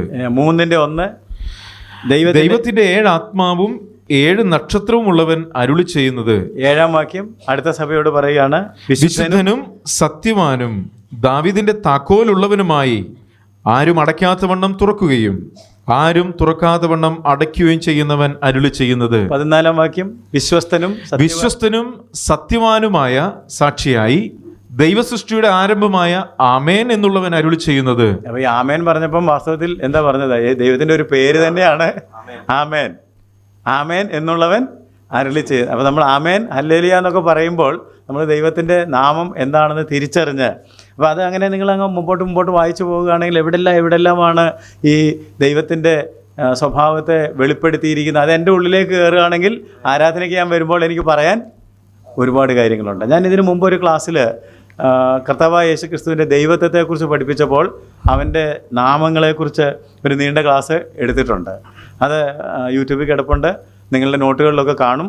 അതെല്ലാം ഒന്ന് വായിച്ചു നോക്കുകയാണെങ്കിൽ എന്തെല്ലാം കാര്യങ്ങളാണ് യേശുവിനെക്കുറിച്ച്, പിതാവായ ദൈവത്തെക്കുറിച്ച് പറയാനുള്ളതെന്നുള്ളത് നമ്മുടെ ഉള്ളിലേക്ക് ഇങ്ങനെ തെളിഞ്ഞു വരും. നമ്മൾ പക്ഷേ ആ കാര്യങ്ങളെല്ലാം ഒന്ന് മാറ്റി വെച്ചിട്ട് നമ്മൾ പലപ്പോഴും നമ്മുടെ ആവശ്യങ്ങൾ മുമ്പിൽ നിർത്തിയിട്ട് ഇത് മാത്രം ദൈവത്തോട് പറയാനായിട്ട് പോകുമ്പോഴാണ് ആരാധന ഇല്ലാതായി പോകുന്നത്. ഞാൻ ഇതെല്ലാം വായിപ്പിക്കാതിരുന്നത് എന്തിനാണെന്ന് ചോദിച്ചാൽ സമയം ലാഭിക്കാനാണ്. എനിക്ക് കുറേ കൂടെ വായിപ്പിച്ചാൽ കൊള്ളാവുന്നതിൻ്റെ ഉള്ളിൽ ആഗ്രഹമുണ്ട്.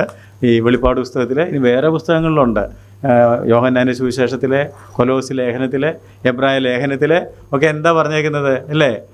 അവൻ്റെ തത്വത്തിൻ്റെ മുദ്ര, അദൃശ്യനായ ദൈവത്തിൻ്റെ പ്രതിമ, അങ്ങനെ താൻ മുഖാന്തരം എല്ലാത്തെയും സൃഷ്ടിച്ചത്, തൻ്റെ വാക്കുകൊണ്ട് എല്ലാത്തെയും വഹിക്കുന്നത്. ഇതൊന്നും പ്രാർത്ഥനയല്ല, ഇതൊന്നും സ്തോത്രമല്ല. ദൈവത്തിൻ്റെ ആ പ്രത്യേകതകൾ ഇങ്ങനെ വേദപുസ്തകത്തിൽ എഴുതി വച്ചിരിക്കുകയാണ്. എന്നാൽ ഇതിലേറ്റവും കൂടുതൽ നമ്മുടെ ഹൃദയത്തെ സ്പർശിക്കേണ്ടതും വെളിപ്പാട് പുസ്തകത്തിൽ ആവർത്തിച്ചിട്ടുമുള്ളതായ 1-2 ചിന്തകൾ പങ്കുവെക്കാൻ വേണ്ടിയാണ് ബാക്കിയെല്ലാം ഞാനിപ്പോൾ വായിപ്പിക്കാതിരിക്കുന്നത്. സമയം കിട്ടുകയാണെങ്കിൽ നമുക്ക് പുറകെ വായിക്കാം. ഏറ്റവും പ്രധാനമായിട്ട് ഈ ആരാധന വെളിപ്പാട് പുസ്തകത്തിൽ ആരംഭിക്കുമ്പോൾ ഇപ്പോൾ നമ്മൾ വായിച്ചു കേട്ടു 4-ാം വാക്യത്തിൽ, അത് 3-4 പ്രാവശ്യം ഈ പുസ്തകത്തിൽ ആവർത്തിക്കുന്നുണ്ട്. അത് നമ്മളൊന്ന് ശ്രദ്ധിക്കാൻ വേണ്ടിയാണ്. 4-ാം വാക്യം, യോഹന്നാൻ ആസിയയിലെ 7 സഭകൾക്കും എഴുതുന്നത്, ഇരിക്കുന്നവനും ഇരുന്നവനും വരുന്നവനുമായവനിൽ നിന്നും. അപ്പോൾ ഒരു പ്രധാനപ്പെട്ട കാര്യം ദൈവത്തെക്കുറിച്ച് എടുത്ത് പറഞ്ഞിരിക്കുന്നത് എന്താണ്? ഇരിക്കുന്നവൻ, ഇരുന്നവൻ. അതിൻ്റെ അർത്ഥം എന്താ? പണ്ടുണ്ടായിരുന്നവൻ, ഇപ്പോഴും ഉള്ളവൻ, ഇനിയും ഉണ്ടാകുന്നവൻ. ഇത് ഒരുപാട് പ്രാവശ്യം ആവർത്തിച്ചിട്ടുണ്ട്. Who is, who was and who will be. അങ്ങനെ ഒരാൾ മാത്രമേ ഉള്ളൂ. ബാക്കിയുള്ളതൊക്കെ വരികയും പോവുകയും ചെയ്യുന്നതാണ്. എന്നാൽ സ്ഥിരമായി, സ്ഥായിയായി, എന്നേക്കും ഇരിക്കുന്നത് ആര് മാത്രമേ ഉള്ളൂ? ദൈവം മാത്രമേ ഉള്ളൂ. 1:8, ഇത് പല പ്രാവശ്യം ഉണ്ടോയെന്നറിയാൻ. 1:8, ഞാൻ ആൽഫയും ഒമേഗയും ആകുന്നു എന്ന് ഇരിക്കുന്നവനും ഇരുന്നവനും വരുന്നവനുമായി സർവശക്തിയുള്ള ദൈവമായ കർത്താവ് അരുൾ ചെയ്യുന്നു. 4:8, 4-ാം അധ്യായത്തിൻ്റെ 8-ാം വാക്യം, 4 ജീവികളും ഓരോന്നും 6 ചിറകുള്ളതായി ചുറ്റിലും അകത്തും കണ്ണ് നിറഞ്ഞിരിക്കുന്നു. ഇരിക്കുന്നവനും ഇരുന്നവനും വരുന്നവനുമായി സർവശക്തിയുള്ള കർത്താവായ ദൈവം പരിശുദ്ധൻ, പരിശുദ്ധൻ, പരിശുദ്ധൻ എന്ന് അവർ രാപ്പകൽ വിശ്രമം കൂടാതെ പറഞ്ഞുകൊണ്ടിരുന്നു. 11:17, 11-ാം അധ്യായത്തിൻ്റെ 17-ാം വാക്യം, സർവശക്തിയുള്ള കർത്താവായ ദൈവമേ, ഇരിക്കുന്നവനും ഇരുന്നവനുമായുള്ളവേ. കാരണം ഇതിങ്ങനെ പുസ്തകം വായിച്ചു പോകുമ്പോൾ ഇതിൽ തട്ടി വീഴും. നിങ്ങൾ ശ്രദ്ധിച്ച് വായിക്കുകയാണെന്നുണ്ടെങ്കിൽ ഇടയ്ക്കിടയ്ക്കെല്ലാം പറഞ്ഞിരിക്കുകയാണ് ഇരുന്നവൻ, ഇരിക്കുന്നവൻ, വരുന്നവൻ. നമ്മുടെ ഹൃദയത്തിൽ എന്നിട്ട് അത് എന്തെങ്കിലും ചലനം ഉണ്ടാക്കുന്നുണ്ടോ എന്ന് ഞാൻ നിങ്ങളോട് ചോദിക്കുകയാണ്. തീർച്ചയായിട്ടും നാം കാണേണ്ട ഒരു കാര്യമാണ്. എൻ്റെ അർത്ഥം എന്താ? ഈ കാണുന്നതെല്ലാം പോകും. ഇന്ന് കാണുന്നതെല്ലാം പോകും. ഇതൊന്നും സ്ഥായിയല്ല, ഇതൊന്നും ശാശ്വതമല്ല. നമുക്കുണ്ടെന്ന് നമ്മൾ പറയുന്നതും പോകും. നമുക്ക് എന്തൊക്കെ ഉണ്ട്? വിദ്യാഭ്യാസമുണ്ട്, ആരോഗ്യമുണ്ട്, സമ്പത്തുണ്ട്, പേരുണ്ട്, പെരുമയുണ്ട്. ഇതൊക്കെ നിൽക്കുമോ? എന്നാൽ ഇരുന്നവൻ, ഇരിക്കുന്നവൻ, വരുന്നവൻ, അവനെന്ന് സ്ഥിരമായിട്ട് ഉള്ള ഒരു അസ്തിത്വമാണ്. അതിന് യാതൊരു മാറ്റവും ഇല്ല എന്നുള്ള കാര്യം വെളിപ്പാട് പുസ്തകം ആവർത്തിച്ച് നമ്മളെ ഓർമ്മപ്പെടുത്തുമ്പോൾ അത് നമ്മുടെ ഹൃദയത്തെ സ്വാധീനിക്കണം എന്ന് അത് സ്വാധീനിച്ചാലുള്ള ഗുണം എന്താ? അത് മാത്രമേ ഇരിക്കുന്നത് സ്ഥായിയായിട്ടുള്ളതെങ്കിൽ ഈ അസ്ഥിരമായ ഒന്നിനു വേണ്ടിയും പ്രവർത്തിക്കാൻ നമുക്ക് തോന്നുകയില്ല, പ്രേരണ വരികയില്ല. നമ്മുടെ സമയം, അതുകൊണ്ടാണ് ഈ സമ്പത്തുണ്ടാക്കാൻ ബന്ധപ്പെടരുതെന്ന് പറഞ്ഞത്. ബന്ധപ്പെട്ടാൽ അത് കുറച്ച് കഴിയുമ്പം പറന്നു പോകുന്ന ആവിയാണ്. അതെപ്പോൾ എങ്ങോട്ട് പോയെന്നുള്ളത് ആർക്കും അറിയാൻ പറ്റുകയില്ല. എന്നാൽ ഈ സ്ഥിരതയുള്ള ദൈവത്തെ അറിയാൻ, ആ സ്വഭാവം ആർജിക്കുവാൻ നാം അടുത്ത് ചെല്ലണം. ഇതൊക്കെ നശ്വരമാണ്, എന്നാൽ അനശ്വരൻ നമ്മുടെ ദൈവം മാത്രമേ ഉള്ളൂ. അതുപോലെ ഇവിടെ എല്ലാം ആവർത്തിച്ച മറ്റൊരു പ്രധാനപ്പെട്ട കാര്യമാണ് 8-ാം വാക്യം, 1:8, 1-ാം അധ്യായത്തിൻ്റെ 8-ാം വാക്യം, ഞാൻ ആൽഫയും ഒമേഗയുമാകുന്നു എന്ന് ഇരിക്കുന്നവനും ഇരുന്നവനും വരുന്നവനുമായി സർവശക്തിയുള്ള ദൈവമായ കർത്താവ് അരുൾ ചെയ്യുന്നു. ഞാൻ പറഞ്ഞല്ലോ, ഓരോ വാക്യവും നമ്മൾ റീഡ് ചെയ്യുമ്പോൾ പുതിയ എംഫസിസിലാണ്. ഇപ്പോൾ ഇത്ര നേരം ഞാൻ പറഞ്ഞുകൊണ്ടിരുന്നത് ഇരുന്നവനും ഇരിക്കുന്നവനും, പക്ഷേ ഇനി പറയാൻ പോകുന്നത് ഇതോടൊപ്പം ആവർത്തിച്ച ഒരു കാര്യമാണ് സർവശക്തിയുള്ള ദൈവമായ കർത്താവ്. 4:8, ദൈവത്തെ നമ്മൾ കാണേണ്ടത്, പരിചയപ്പെടേണ്ടത്. 4:8, 4 ജീവികളും ഓരോന്നിനും 6 ചിറകുള്ളതായി ചുറ്റിലും അകത്തും കണ്ടു നിറഞ്ഞിരിക്കുന്നു. ഇരിക്കുന്നവനും ഇരുന്നവനും വരുന്നവനുമായി സർവശക്തിയുള്ള കർത്താവായ ദൈവം. സർവശക്തിയുള്ള കർത്താവായ ദൈവം. 15:3, 15-ാം അധ്യായത്തിൻ്റെ 3-ാം വാക്യം. അവർ ദൈവത്തിന്റെ ദാസനായ മോശയുടെ പാട്ടും കുഞ്ഞാടിന്റെ പാട്ടും പാടി ചൊല്ലിയത്, സർവശക്തിയുള്ള ദൈവമായ കർത്താവേ. സർവശക്തിയുള്ള ദൈവം. കണ്ടോ, അതും ആവർത്തിക്കുകയാണ്. 19:6 ഈ പുസ്തകത്തിലുടനീളം ഈ പ്രയോഗം നിങ്ങൾക്ക് കാണാൻ സാധിക്കും. വേറെ പുസ്തകങ്ങളിലും ഉണ്ട് കേട്ടോ. അപ്പോൾ വലിയ പുരുഷാരത്തിന്റെ ഘോഷം പോലെയും പെരുവെള്ളത്തിന്റെ ഇരിച്ചിൽ പോലെയും തകർത്ത ഇടിമുഴക്കം പോലെയും ഞാൻ കേട്ടത്, ഹല്ലേലൂയ, സർവശക്തിയുള്ള നമ്മുടെ ദൈവമായ കർത്താവ് രാജ്യത്വമേറ്റിരിക്കുന്നു. സർവശക്തിയുള്ള നമ്മുടെ ദൈവമായ കർത്താവ്. സർവശക്തിയുള്ള നമ്മുടെ ദൈവമായ കർത്താവ്. അതിനകത്ത് വല്ലതും പ്രത്യേകത നിങ്ങൾക്ക് തോന്നുന്നുണ്ടോ? സർവശക്തിയുള്ള, അതെല്ലാവർക്കും മനസ്സിലേക്ക് കാണും. സർവശക്തിയുള്ള നമ്മുടെ ദൈവത്തിൻ്റെ ഒരു പ്രത്യേക ഓൾമൈറ്റി ഗോഡ്. സർവശക്തിയുള്ള ദൈവമാണ് എൽ ഷദ്ദായി. ദൈവത്തിൻ്റെ വേദപുസ്തകത്തിൽ വെളിപ്പെടുത്തിയിരിക്കുന്ന പേരുകളും നാം പരിചയപ്പെടേണ്ടതാണ്, അല്ലേ? നമ്മൾ എൽ ഷദ്ദായി, എന്താണ് എൽ ഷദ്ദായി എന്ന പേരിൻ്റെ അർത്ഥം? സർവശക്തി. വളരെ ലളിതമായിട്ട് നമ്മൾ പരിഹരിച്ചു, അല്ലേ? ഉൽപ്പത്തി പുസ്തകം 17-ാം അധ്യായത്തിൻ്റെ 1-ാം വാക്യത്തിലാണ് നമ്മളത് കാണുന്നത്. ഉൽപ്പത്തി 17:1. നമുക്ക് വേഗം വെളിപ്പാടിലേക്ക് തിരിച്ചു വരേണ്ടി വരും കേട്ടോ. എങ്കിലും അബ്രഹാമിന് 99 വയസ്സായപ്പോൾ യഹോവ അബ്രഹാമിന് പ്രത്യക്ഷനായി അവനോട്, ഞാൻ സർവശക്തിയുള്ള ദൈവമാകുന്നു, നീ എന്റെ മുൻപാകെ നടന്ന് നിഷ്കളങ്കനായിരിക്കുക. എന്റെ മുമ്പാകെ നടക്കണം, കാരണം ഞാൻ സർവശക്തിയുള്ള ദൈവമായ കർത്താവാകുന്നു. പുറപ്പാട് 6:3 ഈ പദം നമുക്ക് കാണാൻ സാധിക്കും. പല സ്ഥലങ്ങളിൽ സർവശക്തനായ ദൈവത്തെ പുസ്തകം തുടങ്ങിയപ്പോൾ മുതൽ, ഉൽപ്പത്തി മുതൽ പരിചയപ്പെടുത്തുന്നു. ഞാൻ അബ്രഹാമിനും ഇസ്ഹാക്കിനും യാക്കോബിനും സർവശക്തനായിട്ടുള്ള ദൈവമായിട്ട് പ്രത്യക്ഷനായി. അപ്പൊ ഞാൻ ദൈവം പണ്ട് മുതൽ പ്രത്യക്ഷമായപ്പോൾ തന്നെ ആരായിട്ടാണ് പ്രത്യക്ഷനായത്? അവിടെ ഉപയോഗിച്ചിരിക്കുന്ന എബ്രായ പദത്തിന്റെ അർത്ഥം എന്താണെന്ന് ചോദിച്ചാൽ ഗോഡ് ഓഫ് റെവലേഷൻ. ഈ ദൈവം ഇങ്ങനെ ആണെന്ന് നമ്മൾ അറിഞ്ഞത് എങ്ങനെയാ? ബിക്കോസ് ദൈവം അങ്ങനെ നമ്മളിപ്പോൾ വായിച്ച വാക്യത്തിൽ എന്താ പറഞ്ഞത്? അബ്രഹാമിനും ഇസ്ഹാക്കിനും യാക്കോബിനും വെളിപ്പെടുന്ന ദൈവം. സർവശക്തൻ എന്ന് പറയുമ്പം ആ ദൈവത്തെ നമുക്ക് എങ്ങനെ അറിയാൻ പറ്റുള്ളൂ? ഈ വെളിപ്പെടണമെങ്കിൽ കൃപയുള്ള ദൈവം, God of revelation, God of grace and God who is willing to dwell with his people. തൻ്റെ ജനത്തോടു കൂടി പാർക്കുവാൻ താല്പര്യമുള്ള ദൈവം. അതുകൊണ്ടാണ് ആ ദൈവം എന്ത് ചെയ്തത്? കൃപയും സത്യവും നിറഞ്ഞവനായി നമ്മുടെ ഇടയിൽ വന്ന് കൂടാരം അടിച്ചത്, പാർത്തത്. അത് മാത്രമല്ല, God who is interested in guiding and delivering dum. ഈ സർവശക്തൻ എന്നുള്ള പദത്തിന് ഒത്തിരി അർത്ഥമുണ്ടെന്ന് നമ്മൾ കേൾക്കുമ്പം അതിനർത്ഥം ഉണ്ടോയെന്ന്, എല്ലാ ശക്തിയും ഉള്ളത് എന്നൊരു വിചാരമാണ്. നമ്മൾ അതിന് അർത്ഥം ചോദിക്കുകയാണെങ്കിൽ ആൾ പറയും, ഇത് സിമ്പിളല്ലേ സാറേ, എല്ലാ ശക്തിയും ദൈവത്തിൻ്റെ ആണെന്നല്ലേ പറഞ്ഞതിൻ്റെ അർത്ഥം. അല്ലെന്ന്, അതിന് കുറച്ചുകൂടി ആഴമുണ്ട്. അതിൻ്റെ ചില മാനങ്ങളാണ് ഞാൻ പറയുന്നത്. വെളിപ്പാടുകൾ നൽകുന്ന ദൈവം, കൃപ നൽകുന്ന ദൈവം, ജനത്തിൻ്റെ കൂടെ പാർക്കുന്ന ദൈവം എന്ന് പറഞ്ഞാൽ, ഈ ജനത്തിൻ്റെ കൂടെ പാർക്കുന്ന ദൈവം എന്നൊക്കെ പറഞ്ഞിട്ട് നമുക്കൊരനക്കമില്ല. കാര്യം എന്താണെന്നറിയോ? അങ്ങനെ പണ്ടുതൊട്ടേ ഇപ്പോഴും പാർക്കുകയല്ലേ എന്ന്. അങ്ങനെ ദൈവം നമ്മുടെ കൂടെ പാർക്കണമെങ്കിൽ ദൈവത്തിൻ്റെ ദൈവത്വത്തെ മനുഷ്യത്വം കൊണ്ട് പൊതിയേണ്ടി വരും. അതുകൊണ്ടാണ് അവൻ കൃപയും സത്യവും കൊണ്ട് തന്നെ പൊതിഞ്ഞ് ഒരു കൂടാരത്തിനകത്ത്, മനുഷ്യ ശരീരം എന്ന് തോന്നുന്ന ഒരു കൂടാരത്തിനകത്ത് നമ്മുടെ കൂടെ അവൻ പാർക്കാൻ ഇറങ്ങി വന്നത്. എന്നാൽ ആദ്യകാലത്ത് ഒരു മേഘത്തിലൊക്കെ അവൻ വന്ന ഒരു സാന്നിധ്യം കൊടുത്തിട്ടുണ്ട്, അഗ്നിസ്തംഭത്തിലും. പക്ഷേ അപ്പോൾ ആ ദൈവത്തിൻ്റെ ഹൃദയത്തിൻ്റെ ആഗ്രഹം എന്താണെന്ന് ചോദിച്ചാൽ, എനിക്ക് ഈ ജനത്തിൻ്റെ കൂടെ പാർക്കണം, ഇവരുടെ കൂടെ വസിക്കണം. എന്തിനാണ് ഇവരുടെ കൂടെ വസിക്കുന്നത്? ടു ഗൈഡ് ദം, ഇവരെ വേണ്ട തരത്തിൽ വഴി നടത്താനായിട്ട്, and to deliver dum.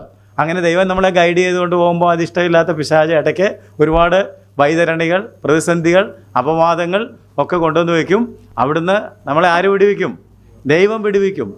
God who guides, God who delivers and God who receives worship. ഇതിൻ്റെ മുഴുവൻ മഹത്വവും ആരാധനയും സ്വീകരിക്കുവാൻ യോഗ്യനായിട്ടുള്ള, സന്നദ്ധനായിട്ടുള്ള യഹോവ. ഇത്തരം അർത്ഥങ്ങളുണ്ട് എൽ ഷദ്ദായി. അല്ലെങ്കിൽ നമ്മൾ എൽ ഷദ്ദായി മിനിസ്ട്രി, സർവശക്തിയുള്ള ദൈവം എന്നൊക്കെ പറയുമ്പം പ്രത്യേകിച്ചൊന്നും ഉദ്ദേശിക്കുന്നില്ലെന്ന് എനിക്ക് തോന്നുന്നത്.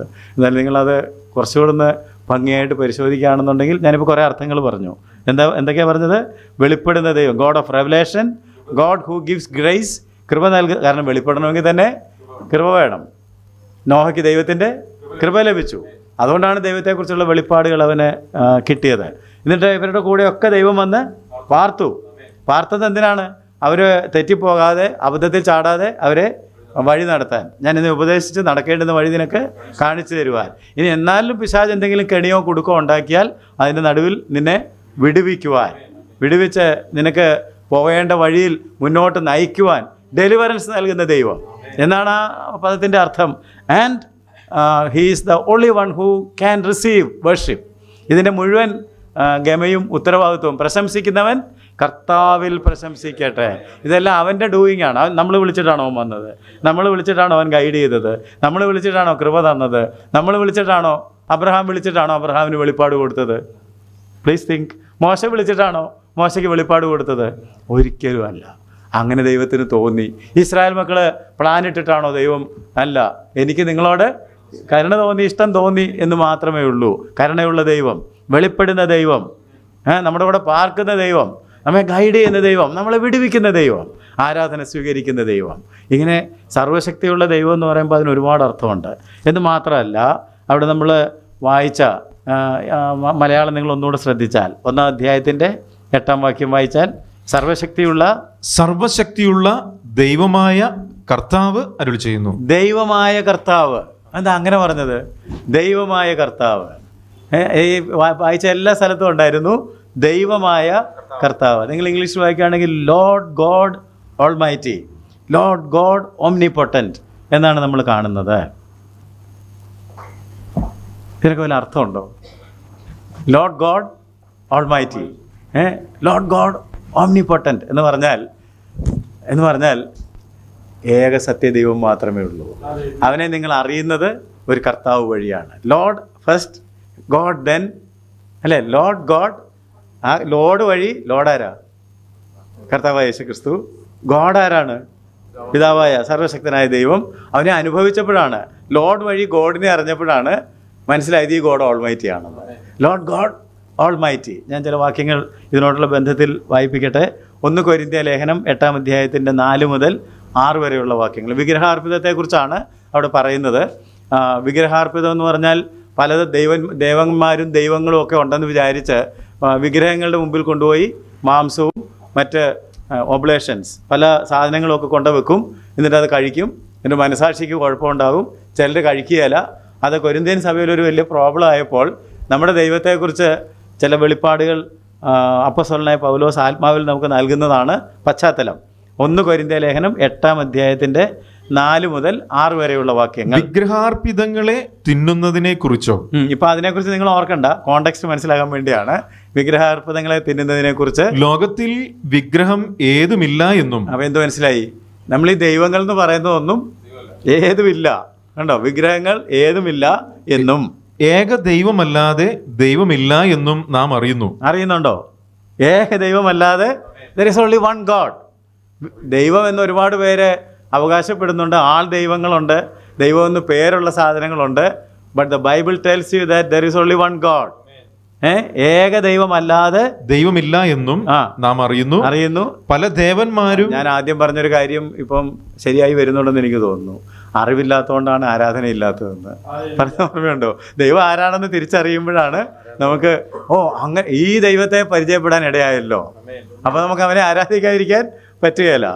നമ്മളെ ദൈവം അല്ലാത്ത ഒരുപാട് സാധനങ്ങൾ ദൈവമാണെന്ന് വിചാരിച്ച് നടന്നവരാ. 16-ാം സങ്കീർത്തനത്തിൽ നമ്മൾ വായിക്കുന്നുണ്ട്, അനേകം കർത്താക്കന്മാർ ഞങ്ങളെ നടത്തിയിട്ടുണ്ട്. കർത്താക്കന്മാരൊക്കെ ഉണ്ടായിരുന്നു. എന്നാൽ ഇപ്പോൾ നീ ഒഴികെ ഞങ്ങൾക്കൊരു നന്മയുമില്ല, കാരണം നീ മാത്രമാണ് യഥാർത്ഥ ദൈവമെന്ന് ഞങ്ങൾ കണ്ടെത്തിയിരിക്കുന്നു. ആ കണ്ടെത്തലൊരു പ്രധാനപ്പെട്ട കണ്ടെത്തലാണ്.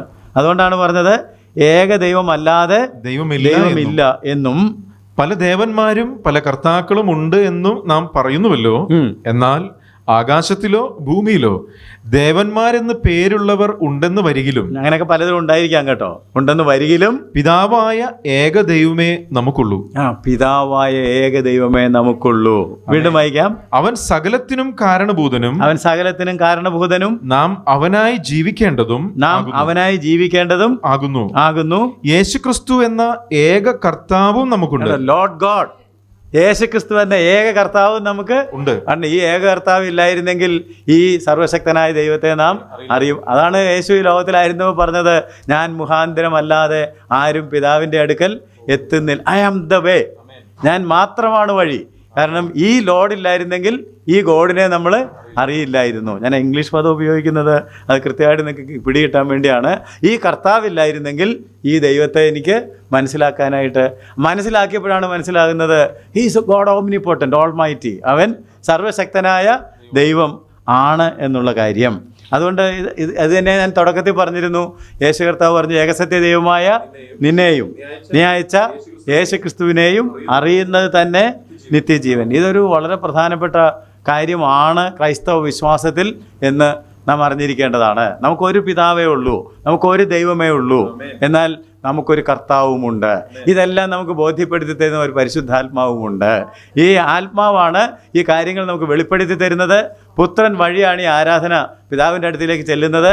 പിതാവാണിതെല്ലാം പ്രാർത്ഥനയാകട്ടെ, ആരാധനയാകട്ടെ, with the Holy Spirit through the Son presented before God the father.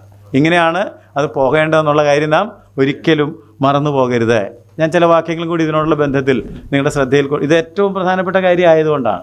ഈ കൺവിക്ഷനിൽ നിന്ന് തെറ്റിപ്പോകുമ്പോഴാണ് ദുരുപദേശങ്ങൾ നമ്മുടെ ഉള്ളിലേക്ക്, അപ്പം യേശു ആരാണ് എന്ന് സംശയം വരികയാണ്, പിതാവ് ആരാണ്, 3 ദൈവമാണോ, ഇങ്ങനെയൊക്കെ ഡൗട്ട്സ് നമ്മുടെ ഉള്ളിൽ വരാൻ ഇടയുള്ളത് കൊണ്ട് ദൈവം പണ്ട് തന്നെ ഈ കാര്യങ്ങളെ സ്ട്രക്ചർ ചെയ്ത് വിട്ടിട്ടുണ്ട്. ആവർത്തന പുസ്തകം 4-ാം അധ്യായത്തിൻ്റെ 39-ാം വാക്യം. ആവർത്തന പുസ്തകം ഡ്യൂട്രോണമി ചാപ്റ്റർ 4 ഈ പറഞ്ഞ കാര്യങ്ങളൊക്കെ ആവർത്തിച്ച് മോശ ഇസ്രായേൽ മക്കളെ ഓർമ്മപ്പെടുത്തിയപ്പോൾ അവരോട് പറഞ്ഞ ഒരു പ്രധാനപ്പെട്ട കാര്യം. ആവർത്തനം 4:39. ആകയാൽ മീതെ സ്വർഗത്തിലും താഴെ ഭൂമിയിലും യഹോവ തന്നെ ദൈവം, മറ്റൊരുത്തനുമില്ല എന്ന് നീ ഇന്ന് അറിഞ്ഞ് മനസ്സിൽ വെച്ചുകൊള്ളുക. നീ ഇത് അറിഞ്ഞ് മനസ്സിൽ വെച്ചുകൊള്ളണം. നമ്മുടെ മനസ്സിൻ്റെ അന്തർഭാഗത്ത് ഈ കാര്യം അറിയുകയും അത് വെച്ചുകൊള്ളുകയും വേണം. ഇടയ്ക്കൊക്കെ ഒന്ന് മറന്നു പോകാനിടയുണ്ട് കേട്ടോ. ഐ റിപ്പീറ്റ്, മനുഷ്യ മനസ്സിൽ വല്ലാത്ത പ്രതിഭാസം ആയതുകൊണ്ട് ഇടയ്ക്കൊക്കെ ഈ കാര്യം നമ്മളങ്ങോട്ട് മറന്നിട്ട് വേറെ പലതും നമ്മുടെ മനസ്സിലേക്ക് കയറും എന്നുള്ളതുകൊണ്ട് കർത്താവ് പറഞ്ഞു, നീ ഇത് അറിയണം, നീ ഇത് മനസ്സിൽ വെക്കണം. ഞാൻ തുടക്കത്തിൽ പറഞ്ഞ പോലെ ഇരുമ്പഴുത്താണി കൊണ്ട് എഴുതി വെച്ചാലും വേണ്ടിയല്ല, ഇങ്ങനെ ഒരൊറ്റ ദൈവം മാത്രമേ നമുക്കുള്ളൂ, നമുക്കൊരു കർത്താവും ഉണ്ട്. മർക്കോസിൻ്റെ സുവിശേഷം 12-ാം അധ്യായത്തിൻ്റെ 29-ാം വാക്യം. മർക്കോസ് 12:29 വാക്യം. ഈ കാര്യം തന്നെ യേശു കർത്താവ് തൻ്റെ അനുവാചകരെ, സംശയമായിട്ടൊക്കെ വന്നവരെ ഓർമ്മപ്പെടുത്തുക. അതിന് യേശു എല്ലാറ്റിലും മുഖ്യ കൽപ്പനയോ, ഇസ്രായേലെ കേൾക്കുക, നമ്മുടെ ദൈവമായ കർത്താവ് ഏക കർത്താവ്. നമ്മുടെ ദൈവമായ കർത്താവ് ഏക കർത്താവ്. നമ്മുടെ ദൈവമായ കർത്താവ് ഏക കർത്താവ്. നമ്മുടെ ദൈവം കർത്താവ്, അത് ഏക ദൈവമാണ്, ഒരു കർത്താവാണ്. കുറച്ചുകൂടെ സിമ്പിളായിട്ട് മനസ്സിലാകും. 1 തിമോത്തി 2-ാം അധ്യായത്തിൻ്റെ 5-ാം വാക്യം വായിച്ചാൽ, ദൈവം ഒരുവൻ, ദൈവത്തിനും മനുഷ്യർക്കും മധ്യസ്ഥനും ഒരുവൻ. അപ്പോൾ ദൈവം ഒരുവൻ, എന്നാൽ ദൈവത്തിൽ നമ്മൾ അകന്നു പോയപ്പോൾ നമ്മളെ ദൈവത്തോട് അടുപ്പിക്കുന്നതിനായിട്ടും ഒരുവൻ വേണ്ടി വന്നു. ആ ദൈവം തന്നെയാണ്. ദൈവം മനുഷ്യാവതാരം ചെയ്ത് നമ്മെ ദൈവത്തോട് അടുപ്പിക്കുകയാണ് ചെയ്തത്. ദൈവം ഒരുവനല്ലോ, ദൈവത്തിനും മനുഷ്യർക്കും മധ്യസ്ഥനും ഒരുവൻ. ദൈവം ഒരുവൻ, ദൈവത്തിനും മനുഷ്യർക്കും മധ്യസ്ഥനും ഒരുവൻ. Lord God. മധ്യത്തിൽ നിന്ന ആളെ നിങ്ങൾ ലോഡാക്കുമ്പോഴാണ് യഥാർത്ഥ ഗോഡിനെ നിങ്ങൾക്ക് പരിചയപ്പെടാൻ പറ്റുന്നത്. അപ്പോഴാണ് അവൻ ഓൾമൈറ്റി ആണെന്നുള്ളത് മനസ്സിലാകുന്നത്. അപ്പോൾ നമുക്ക് അവൻ്റെ സന്നിധിയിൽ ഇരുന്ന് പലതും പറയാനുണ്ടാകും. ഇതറിയാത്തവർക്കാണ് ആരാധന ഒരു ബോറിങ്, ഒരു ഡ്രൈ എക്സ്പീരിയൻസ് ആയിട്ട് തോന്നുന്നത്. എഫേസ്യ ലേഖനം 4-ാം അധ്യായത്തിൻ്റെ 6-ാം വാക്യത്തിൽ പറഞ്ഞു, എല്ലാവർക്കും ദൈവവും പിതാവുമായവൻ ഒരുവൻ. എല്ലാവർക്കും ദൈവവും, ചിലരൊക്കെ അത് തിരിച്ചറിയുന്നില്ല, അതവരുടെ കുഴപ്പമാണ്. ദൈവം ആഗ്രഹിക്കുന്നത് ഈ കാര്യം എല്ലാവരും അറിയണമെന്നാണ്. എല്ലാവരിലും ഇരിക്കുന്നവനായി എല്ലാവർക്കും ദൈവവും പിതാവുമായവൻ ഒരുവൻ. എല്ലാവർക്കും ദൈവവും പിതാവുമായവൻ ഒരുവൻ. ഇതൊക്കെ ആളുകൾ കണ്ടുപിടിച്ചതല്ലേ, സാറ് കണ്ടുപിടിച്ചതല്ലേ നിങ്ങൾ ചോദിച്ചാൽ, യോഹന്നാൻ 13:13 വായിക്കാൻ ഞാൻ നിങ്ങളോട് പറയും. കാരണം യേശു കർത്താവ് തന്നെ പറഞ്ഞു, നിങ്ങൾ എന്നെ കർത്താവെന്നും ഗുരുവെന്നും വിളിക്കുന്നു, ഞാൻ അങ്ങനെ ആണെന്നാണ് പറഞ്ഞത്. I M Lord. 13:13 ജോൺ 13:13. നിങ്ങൾ എന്നെ ഗുരുവെന്നും കർത്താവെന്നും വിളിക്കുന്നു, ഞാൻ അങ്ങനെ തന്നെ ആകൊണ്ട് ഞാൻ അങ്ങനെ തന്നെ ആകൊണ്ട് നിങ്ങൾ പറയുന്നത് ശരി. അതിനപ്പുറത്തേക്കിന് ഒരാളുടെ സാക്ഷ്യം വേണ്ടല്ലോ. സാർമാരാരും പറഞ്ഞതല്ല, പാസ്റ്റർമാരാരും പറഞ്ഞതല്ല, കർത്താവ് തന്നെ പറഞ്ഞു, നിങ്ങൾ എന്നെ കർത്താവ് എന്ന് വിളിക്കുന്നു, ഐ ആം സോ, ഞാൻ അങ്ങനെ തന്നെയാണ്. നിങ്ങൾ എന്നെ ഗുരു എന്ന് വിളിക്കുന്നു, യെസ്, ഞാൻ നിങ്ങളുടെ ഗുരുവാണ്, ഞാൻ കർത്താവും ഗുരുവുമാണ്. അവിടെ വേറൊരു കാര്യം പറയുകയാണ്, അങ്ങനെ ഞാൻ ഇങ്ങനെയൊക്കെ ചെയ്തെങ്കിൽ നിങ്ങളും ചെയ്യണം. പക്ഷേ ഇപ്പോൾ എൻ്റെ പോയിൻ്റ് അതല്ല, ഞാൻ കർത്താവും ഞാൻ ഗുരുവും. യേശു തന്നെ ഐ ആം ദ ലോർഡ്. അവിടെ ആ കർത്താവിനെ നമ്മൾ തിരിച്ച് അറിയണം. അതുകൊണ്ട് ഇതെല്ലാം ദൈവത്തിൽ നിന്ന് വന്നതാണ്. ഈ പൗലോസിൻ്റെ ഒരു സുന്ദരമായ ആരാധന റോമാലേഖനം പഠിക്കുമ്പോൾ 11-ാം അധ്യായത്തിൻ്റെ അവസാനത്തെ പാരഗ്രാഫിലുണ്ട്. ദൈവത്തിൻ്റെ ധനം, ജ്ഞാനം, അറിവ്. അതിൻ്റെ എൻഡ് നമുക്കൊന്ന് വായിച്ചാൽ 36-ാം വാക്യത്തിലാണ് അത് അവസാനിക്കുന്നത്. 36-ാം വാക്യത്തിൽ നാം ഇങ്ങനെയാണ് വായിക്കുന്നത്: സകലവും അവനിൽ നിന്നും അവനിലേക്കും, അവനാലും സകലവും അവനിൽ നിന്നും സകലവും അവനിൽ നിന്നും അവനാലും അവനിലേക്കും ആകുന്നുവല്ലോ, അവൻ എന്നേക്കും മഹത്വം. ആമേൻ. 11-ാം അധ്യായത്തിന്റെ അവസാനത്തെ വാക്യമാണ് റോമാലേഖനം. അത് ഇസ്രായേൽ മക്കളെ കുറിച്ചുള്ള ദൈവത്തിന്റെ പദ്ധതികളൊക്കെ പറഞ്ഞ് പൗലോസ് കൺക്ലൂഡ് ചെയ്യുന്ന സമയത്ത് കൺക്ലൂഷൻ ബിക്കെയിം ഡോക്സോളജി. ഒരു ആശീർവാദവും ആരാധനയും പ്രാർത്ഥനയും ഒക്കെ ആയിപ്പോയെന്ന് വേണമെങ്കിൽ പറയാം. അവിടെ പൗലോസ് പറഞ്ഞ് അവസാനിപ്പിക്കുന്നത് സകലവും അവനിൽ നിന്നും അവനാലും അവങ്കലേക്കും ആകുന്നു, അവൻ എന്നേക്കും മഹത്വം. ആമേൻ. അപ്പോൾ ഇനി നിങ്ങൾ അതിനെക്കുറിച്ച് പരിശോധിക്കുകയാണെങ്കിൽ അവൻ കർത്താവാണ്. ഈ പെന്തക്കോസ്ത് നാളിലെ പ്രസംഗത്തിലൊക്കെ പത്രോസ് ഊന്നി പറഞ്ഞൊരു കാര്യം എന്താണെന്ന് ചോദിച്ചാൽ, ദൈവം അവനെ കർത്താവും ക്രിസ്തുവുമാക്കി വെച്ചു എന്ന് ഇസ്രായേൽ ഗ്രഹം നിശ്ചയമായി അറിഞ്ഞുകൊള്ളട്ടെ. ഇനി ഇപ്പോഴും അറിയാത്ത ആളുകളുണ്ടെങ്കിൽ അദ്ദേഹം ഫിലിപ്പിയക്കാർക്ക് ലേഖനം എഴുതിയപ്പോൾ പറഞ്ഞു, യേശു കർത്താവെന്ന് എല്ലാ നാവും ഏറ്റു പറയേണ്ടി വരും, എല്ലാ മുട്ടും അവൻ്റെ മുമ്പിൽ. അപ്പോൾ ഈ തിരിച്ചറിവാണ് നമ്മളെ ആരാധനയിലേക്ക് നയിക്കുന്നത്. അവൻ മുഖാന്തരം അല്ലാതെ ഒന്നും സൃഷ്ടിക്കപ്പെട്ടിട്ടില്ല. അപ്പോൾ ഈ കാര്യങ്ങളൊക്കെ ഗ്രഹിക്കണമെന്നുണ്ടെങ്കിൽ കൊലോസ് ലേഖനം 1-ാം അധ്യായത്തിൻ്റെ 15 മുതൽ 20 വരെ വായിക്കണം. എബ്രായ ലേഖനം വായിക്കണം. ഈ ലേഖനങ്ങളെല്ലാം വായിക്കണം. ഈ ലേഖനങ്ങൾ ഇതൊക്കെ വായിക്കുമ്പോഴത്തേക്ക് ദൈവത്തെക്കുറിച്ച് എത്ര ഭംഗിയായിട്ടുള്ള വിശദമായിട്ടുള്ള വർണ്ണനകളാണ് കിടക്കുന്നത്. പക്ഷേ ഇതൊക്കെ വായിച്ചാലും നമുക്ക് ആരാധിക്കാൻ വരുമ്പോൾ ഇതൊന്നും നമ്മുടെ ഉള്ളിലേക്ക് കയറി വരുന്നില്ലെങ്കിൽ നമ്മുടെ അവസ്ഥ വളരെ മോശമാണ് എന്ന് ഞാൻ നിങ്ങളെ ഓർമ്മപ്പെടുത്തുക. നമുക്ക് കൊലോസ് ലേഖനം മാത്രം ഒന്ന് വായിക്കാം. കൊലോസ് ലേഖനം 1-ാം അധ്യായത്തിൻ്റെ 15 മുതൽ 20 വരെയുള്ള വാക്യങ്ങൾ.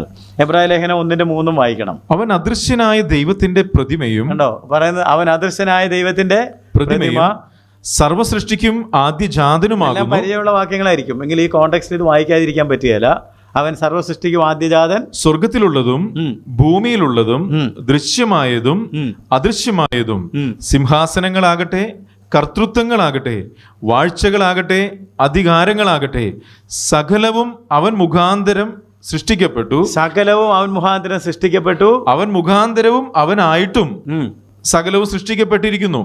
അവൻ സർവ്വത്തിനും മുമ്പേ ഉള്ളവൻ, അവൻ സർവ്വത്തിനും മുമ്പേ ഉള്ളവൻ, അവൻ സകലത്തിനും ആധാരമായിരിക്കുന്നു, അവൻ സകലത്തിനും ആധാരമായിരിക്കുന്നു. അവൻ സഭ എന്ന ശരീരത്തിന്റെ തലയുമാകുന്നു, അവൻ സഭ എന്ന ശരീരത്തിന്റെ തലയാകുന്നു. സകലത്തിലും താൻ മുൻപനാകേണ്ടതിന് അവൻ ആരംഭവും മരിച്ചവരുടെ ഇടയിൽ നിന്ന് ആദ്യനായി എഴുന്നേറ്റവനും, ആരംഭവും മരിച്ചവരുടെ ഇടയിൽ നിന്ന് ആദ്യനായി എഴുന്നേറ്റവനുമാണ്. അവനിൽ സർവ്വസമ്പൂർണതയും വസിക്കുവാനും, അവനിൽ സർവ്വസമ്പൂർണതയും വസിക്കുന്നു. അവൻ ക്രൂശിൽ ചൊരിഞ്ഞ രക്തം കൊണ്ട് അവൻ മുഖാന്തരം സമാധാനമുണ്ടാക്കി ഭൂമിയിലുള്ളതോ സ്വർഗത്തിലുള്ളതോ സകലത്തെയും അവനെ കൊണ്ട് തന്നോട് നിരപ്പിക്കുവാനും പിതാവിന് പ്രസാദം തോന്നി. ക്രൂശിൽ ചൊരിഞ്ഞ രക്തം കൊണ്ട് സകലത്തെയും ദൈവത്തോട്.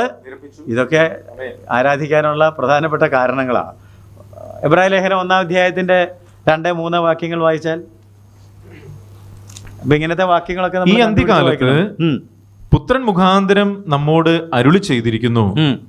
അവനെ താൻ സകലത്തിനും അവകാശിയാക്കി വെച്ചു. അവൻ സകലത്തിനും അധികാരി, അവകാശി.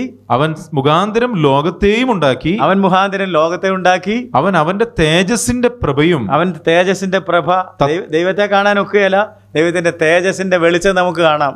തേജസ്സിന്റെ പ്രഭയും തത്വത്തിന്റെ മുദ്രയും, തത്വത്തിന്റെ മുദ്രയും, സകലത്തെയും തന്റെ ശക്തിയുള്ള വചനത്താൽ വഹിക്കുന്നവനുമാകൊണ്ട് പാപങ്ങൾക്ക് പരിഹാരമുണ്ടാക്കിയ ശേഷം. താഴേക്ക് പിന്നെ പറഞ്ഞു പോവുകയാണ്, അവൻ എന്തൊക്കെ ചെയ്തു, മഹിമയുടെ വലത്ത് ഭാഗത്ത് പോയിരുന്നു. ഈ വാക്യങ്ങളൊന്നും നമ്മൾ ആരാധനയ്ക്ക് വരും. നമ്മുടെ ആരാധനകളിൽ ഇങ്ങനത്തെ എന്തെങ്കിലും കേൾക്കുന്നുണ്ടോ എന്ന് ചിന്തിക്കുന്നുണ്ടോ എന്ന് നാം ഒന്ന് പരിശോധിക്കുന്നത് നന്നായിരിക്കും. അത് മാത്രമല്ല, പഴയ നിയമത്തിലേക്ക് നിങ്ങൾ പോവുകയാണെന്നുണ്ടെങ്കിൽ ദൈവത്തെക്കുറിച്ച് എന്തുമാത്രം, ഞാൻ നേരത്തെ പറഞ്ഞതുപോലെ എൽ ഷദ്ദായി മാത്രമല്ല, യഹോവ റാഫ, യഹോവ നിസി, യഹോവ ജീരെ, ഇതൊക്കെ കേട്ടിട്ടില്ലേ? അവൻ നമ്മളെ സൗഖ്യമാക്കുന്നവൻ, അവൻ നമുക്ക് ജയം നൽകുന്നവൻ, അവൻ നമുക്ക് എല്ലാം ദാനം ചെയ്യുന്നവൻ, പ്രൊവൈഡർ, ദാതാവ്, അവൻ നമുക്ക് സമാധാനം നൽകുന്ന യഹോവ ശാലോ, യഹോവ ശമ്മ, നമ്മളെവിടെയുണ്ടോ ദൈവം അവിടെ വരുന്നു. അങ്ങനെ എന്തെല്ലാം കാര്യങ്ങളാണ് ദൈവത്തെക്കുറിച്ചുള്ള വെളിപ്പാടുകളുള്ളത്. ഇതൊക്കെ നമുക്ക് ദൈവത്തോടൊന്ന് പറഞ്ഞുകൂടെ ഇടയ്ക്ക്? നമ്മൾക്കൊരു രോഗം വന്നിട്ട് മാറുകയാണെങ്കിൽ മാത്രം വന്നത് പിറ്റത്തെ ആഴ്ച കാണും യഹോവ റാഫ, സൗഖ്യമാക്കുന്ന. അല്ലെന്ന് ആരോഗ്യത്തോടെ ഇപ്പോൾ ഇവിടെ ഇരിക്കുന്നത് അവൻ യഹോവ റാഫ ആയതുകൊണ്ടാണ്, അല്ലേ? നമുക്ക് ഇന്ന് രാവിലെ അല്ലേ ഇതിനകത്ത് എന്തെല്ലാം കാര്യങ്ങളാണ് ഈ ശരീരത്തിനകത്ത് പ്രവർത്തിച്ചുകൊണ്ടിരിക്കുന്നത്. ഇന്നലെ രാത്രി എന്തെല്ലാം തകരാറിലായി പോകാമായിരുന്നു. എന്നാൽ അല്ലേ ഈ പമ്പൊക്കെ അടിക്കാൻ തുടങ്ങിയിട്ട് 70-80 കൊല്ലമൊക്കെ ആയതൊക്കെ ഇവിടെ ഇരിപ്പുണ്ട്. നമ്മുടെ നാട്ടിലുണ്ടാക്കിയ ഒരു പമ്പായിരുന്നെങ്കിൽ ഇതിനകം ഒരു 10 പ്രാവശ്യം റീവൈൻഡ് ചെയ്യാനും ഓവറോൾ ചെയ്യാനും ഒക്കെ വേണ്ടി വരുമായിരുന്നു, ഇല്ലേ? ലങ്സ്, കിഡ്നി, ആമാശയം, കുടല്, വൻകുടല്, ചെറുകുടല്, ഇതൊന്നും നിങ്ങൾ കാണുന്നില്ല. ഇതെല്ലാം ഇതിനകത്ത് കിടന്ന് പ്രവർത്തിച്ചുകൊണ്ടിരിക്കുകയാണ്. ബ്ലഡ് വെസൽസ്, ചെറിയ ടാൻഡൻ, ആർട്ടറീസ്, വെയിൻസ്, എന്തെല്ലാം നമ്മളിതിനെക്കുറിച്ച് ഒന്നും ചിന്തിക്കുന്നില്ല. നീ എന്നെ മഹത്വവും അത്ഭുതകരവുമായി ഫിയർഫുള്ളി ആൻഡ് വണ്ടർഫുള്ളി മെയ്ഡ്. ഈ മനുഷ്യ ശരീരം മാത്രം നോക്കിയാൽ നിങ്ങൾ ആരാധിച്ചു പോകുമല്ലോ.